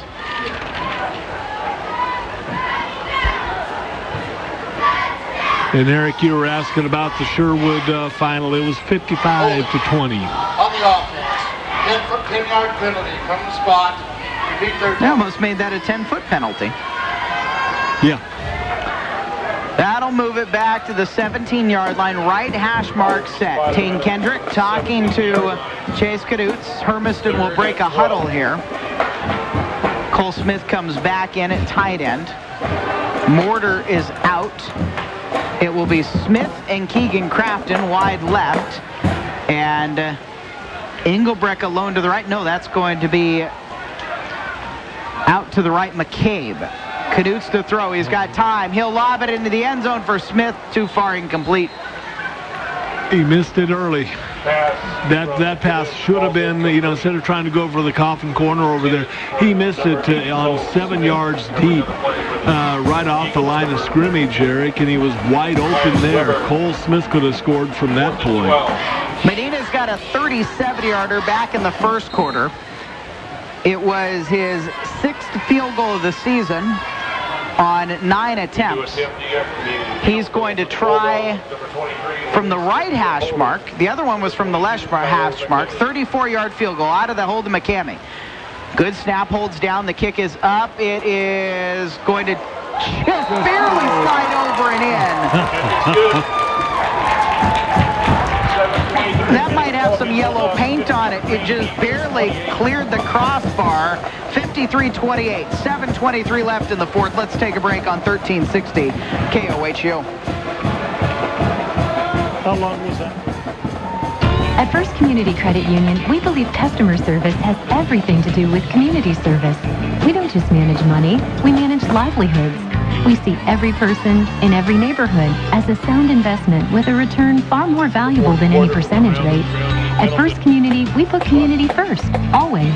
Visit us in Hermiston, Pendleton, and Milton-Freewater, or online at myfirstccu.org for financial solutions you can trust. First Community Credit Union is federally insured by NCUA. Are you ready for number one? Then you're ready for Stihl, the #1 selling brand of chainsaw worldwide.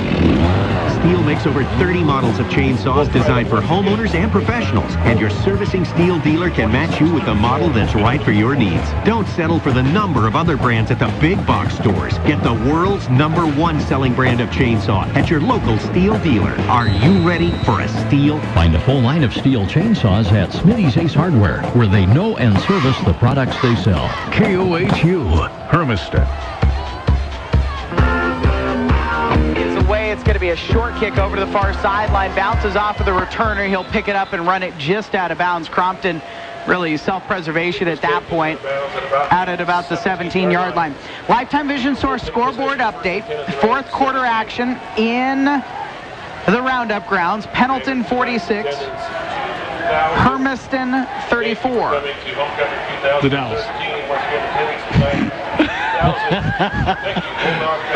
Pendleton 46, the Dowls 34. Okay. Attendance 2,000 tonight. Van Hoos takes the snap, straight drop. He's got time. He will step up into the pocket. Now rolling out to his left. He's in trouble. Actually, this is a new quarterback. And Dallas Buckley is in trouble, and he's going to be dropped for a loss. Back to the 10-yard line. Scrambles himself into a 70-yard loss and a sack with Alexander in there on the stop, along with Medina in at the linebacker position, and Hood River Valley will take a timeout. 7:01 left in the fourth quarter. Dallas Buckley, the sophomore quarterback, will take over. Just like Van Hoos, he stands at 6'1", a little bit more slight, 155 instead of 167. This season, he's 7 of 16 for 169 yards, 2 touchdowns, 2 picks, 9 carries for 40 yards.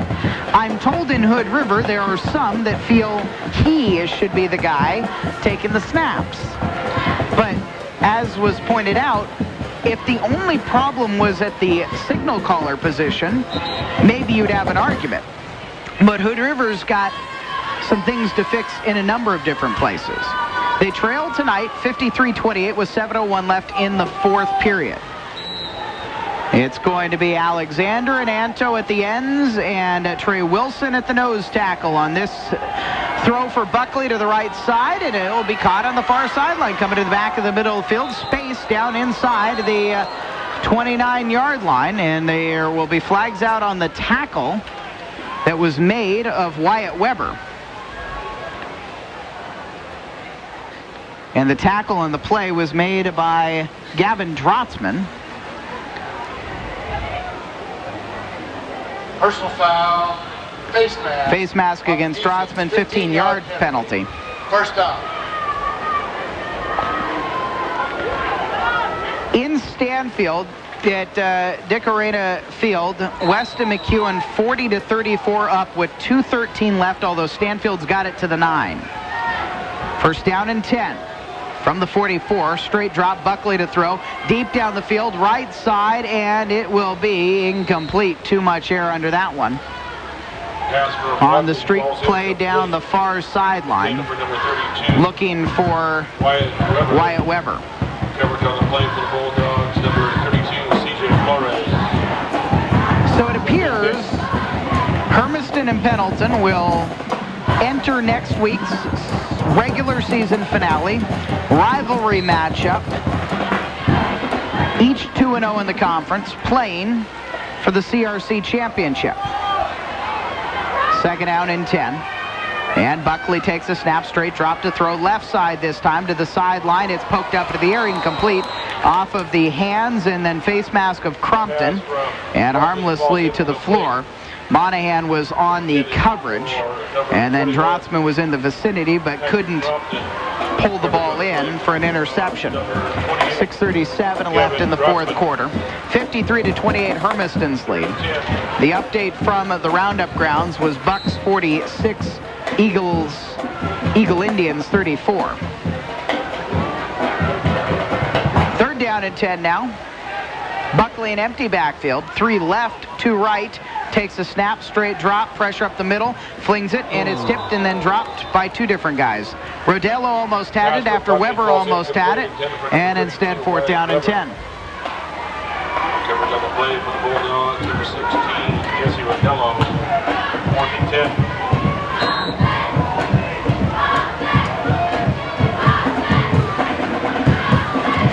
And 10, and Hood River is going to keep the offense out there with 6:33 left in the fourth. Buckley with a back behind him takes a snap, straight drop to throw, looking left side, hard over the middle, caught by Duffy into Hermiston territory inside the 40 down to the 38-yard line. Over to the right hash mark, Costa in on the stop along with Flores, and it'll move the chains for the Eagles for the first time in a long time. In fact, it'll be their 14th first down of the ball game. Comparison, 21 for Hermiston.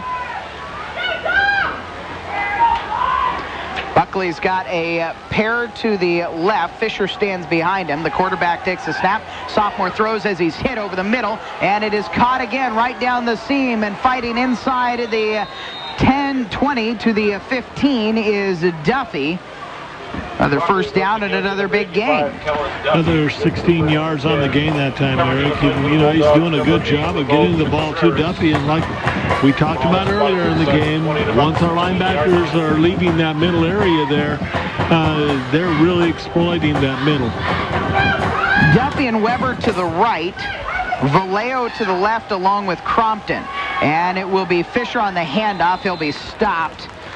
Number 4, Jeremy Fisher on the carry. Running out to the right side, and Michael Potts is able to make the tackle for no gain. 5.5 minutes left in regulation. Bulldogs' advantage is 53-28. Could see a new running back here for Hood River in the near future. Parker Irusta, a sophomore, is getting loose. 2 wide left side, tight end and receiver to the right. Buckley will step out of the pocket, now run straight forward to the 10-yard line, is where he'll be hit from the side and taken down by Rodello. About a 5-yard gain.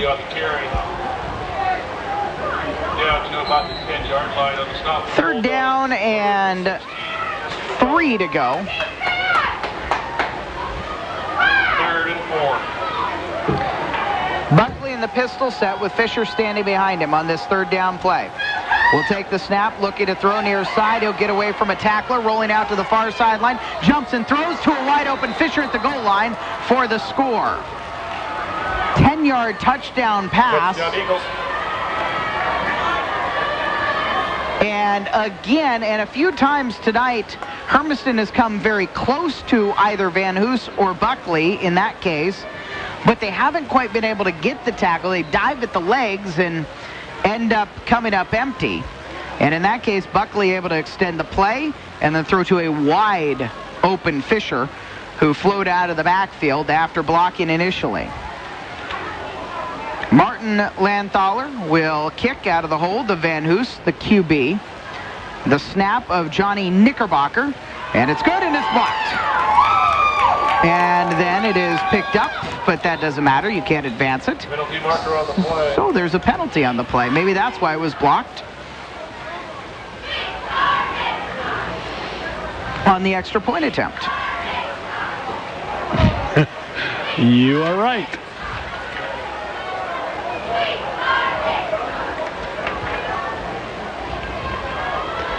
The indication coming from the White Hats. You got a dead ball. Encroachment on the defense. And We'll go half the Hermiston distance. Replay the try. was a little bit early, so they'll pick up a penalty. And so we'll try another one. And they'll go for two this time. Trips to the left. Buckley takes a snap, looking to run right up the middle, and he will be stopped, as there was no chance he was going to get away from Damian Martinez, who got him by the ankles and spun him down. 2 points for the takedown, but no 2 points on the conversion attempt by the Eagles. 53-34. Hermiston lead is 19 with 4:39 left in the fourth period.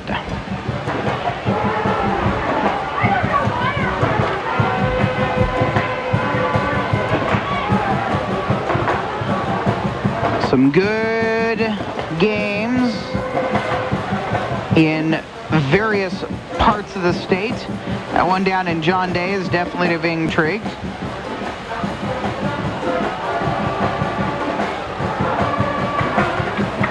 North Medford 42, South Medford 14 is a final. Silverton 38, Crescent Valley 12 is a final. Walla Walla is going to beat Southridge on the Lifetime Vision Source scoreboard. A Southridge player caught a pass but was out of bounds in the end zone, or out of the end zone as it will be. And Walla Walla beats Southridge 26-21. Roosevelt 36, Jefferson 7. Westview scores and answers back. They're up 42-35 in the defense optional game in the Metro Conference. About 4 minutes left. Sherwood 55, Sandy 20. That was nice of Sherwood to let Sandy score a couple at the end. Springfield 41, Marist 21. That's a final there. The kick for Barajas is going to be an onside kick, and falling right on top of it is Ramon Contreras to turtle on it at the 48-yard line. 48-yard line of the Bulldogs. So the Bulldogs will have it with a 53-34 lead. 4:38 left in the fourth quarter. We're going to be back here in the postseason. I think it'll be November.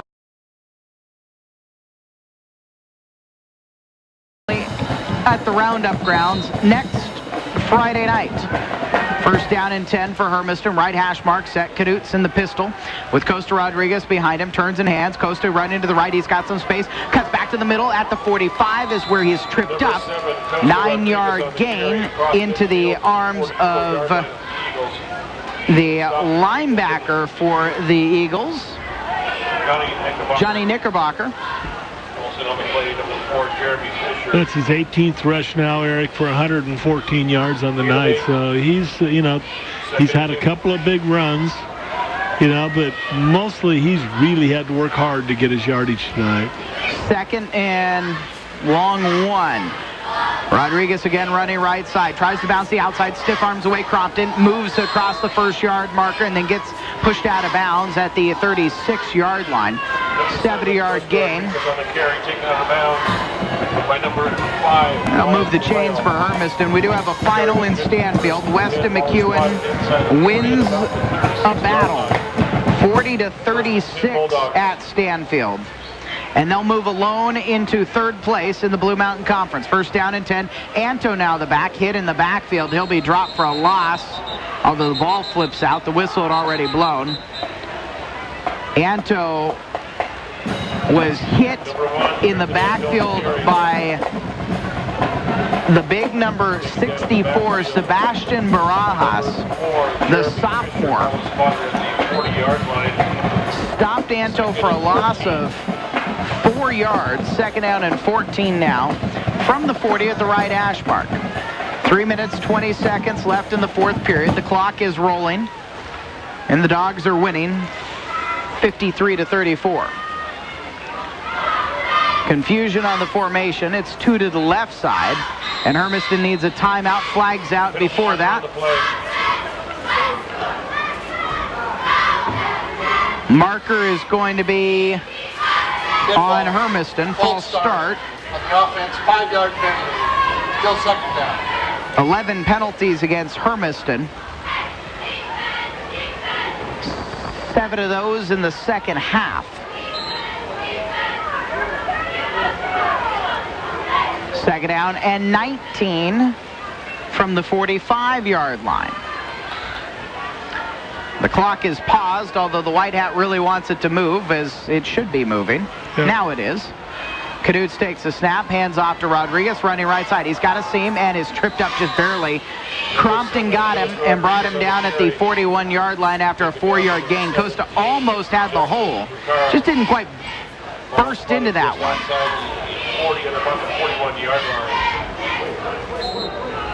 3rd down and 15 for Hermiston.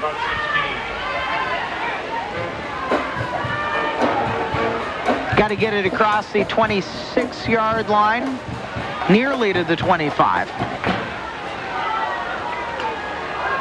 2 to the left. Rodriguez in the backfield. Caduce will roll to the left side. Stop, pop, wide open. Smith has the first down at the 25, and he will run out of bounds at the 20-yard line, just across the 20-yard line. And it's a 21-yard gain. Wide open spaces on that play. Of course, Cole stay inbounds. It's 53-34. Get the clock rolling. 2:17 left in the fourth quarter. 7th grade starts at 5 o'clock with the 8th graders shortly thereafter. Smith will be at a tight end position left. Green, the H-back right, 2 wide right side for Caduce. First down and 10. Hands off, Costa straight up the middle. Bounces through one tackler and then dives forward to the 19-yard line. Maybe a yard gain on the play. Stop for the Eagles, number 4, Jeremy Fisher. Essentially no gain. Second down and just under 10. The final, Grant Union. Hepner 20, Grant Union 14. So Hepner improves to 7-0. They will essentially win the Blue Mountain Conference. Rodriguez takes a hand up. He's got a hole. He's inside the 15-yard line. Pushes forward. He keeps turning his feet down to the 10-yard line. Hard running for Costa Rodriguez is enough for a first down on a better than 10-yard gain. He's now got 137 yards there, Eric, on 19 carries right now. Excuse me, on 22 carries. And it's been a hard-fought night for Costa. First down and goal from the 9. H-back Green shifts over to the right side of the formation behind the tight end. Hand off Costa. Costa's got a seam. Back to his left. Into the end zone. Untouched for the score from 9 yards out. All the scoring tonight for Hermiston in the second quarter and the fourth quarter. And Costa Rodriguez takes his second jaunt into the end zone.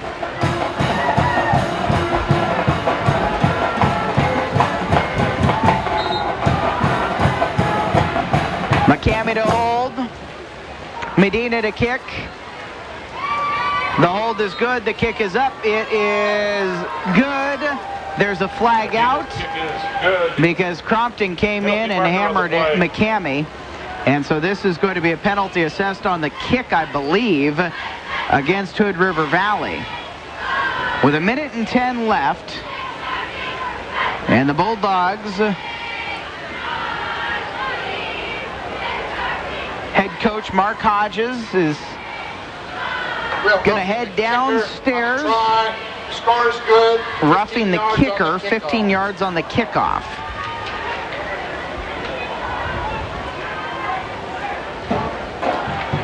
So it is 60-34. We'll take a break. Back in 60 on 1360 KOHU. Chevrolet's new tagline is Find New Roads. Well, Sherrill Chevrolet is doing just that. We are moving, making it easier yet to take a look at what a great product Chevrolet is putting on the road. There are many to choose from, including the new design 2014 Silverado. This fall, Sherrill Chevrolet will be opening our new facility on 395 North in Hermiston. Thanks to our loyal customers, we are able to continue to serve the community and offer a better and easier way to purchase a vehicle. Our new location will be larger and comes with the same friendly and honest service we've had for the last 68 years. Sherrill Chevrolet, 68 years and growing. Hey, Jeff, I told you that weather's gonna change. You did, but it's not freezing cold like you were carrying on about in the Hermiston Glass ad. Fine, but mark my words, it will be, and people can prepare by calling Hermiston Glass. They can fix leaky, drafty windows or replace them with energy-efficient windows that'll save them money all year long in energy costs. Winter will be here before you know it. Call Hermiston Glass today. CCV 147-211. KOHU, Hermiston. They assessed a 15-yard penalty for roughing the holder on the kickoff. So Luis Medina gets to kick it from the 45 off of a tee, and he will kick it is short of the goalpost by a few yards. 60-34 Hermiston, and Hood River Valley will come out. Top point total of the season for the Bulldogs, by the way.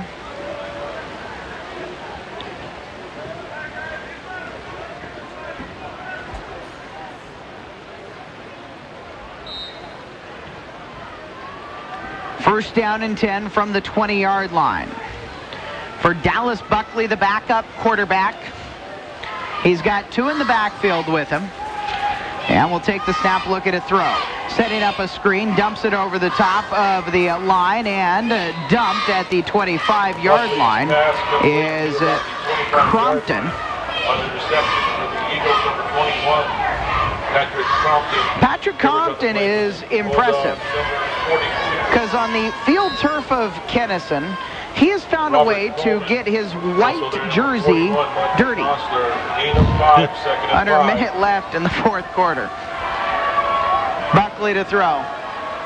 Far down the sideline, wobbly ball, right sideline, diving for it, and McCamey picks it off.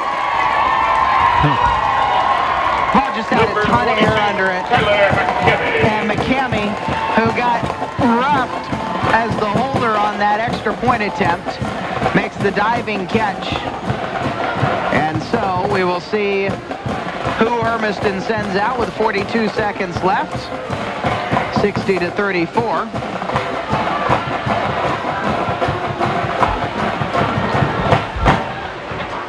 It doesn't quite look like we've got 11 out there on the field. They're sending Anto back out. Now we've got 11.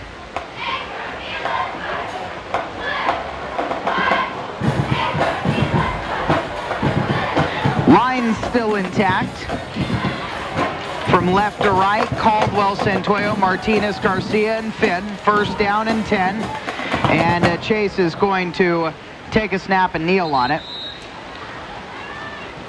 40 seconds will start to wind, and Hermiston, depending on how quickly it is set, might have to do one more kneel. Depends when the whistle is blown. And that should do it for Hermiston. They can kneel on it one more time here on the second out and 11.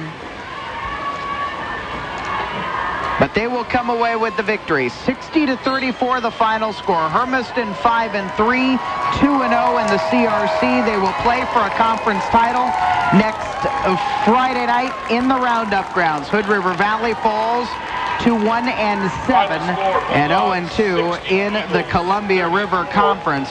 Hermiston, after last season seeing Hood River win the conference title and take it from them, comes back and enacts some revenge. Senior night, homecoming night, the regular season home finale, all goes well for the Bulldogs as they shake hands with Hood River. We will take a break. Post-game coverage is coming up on 1360 KOHU.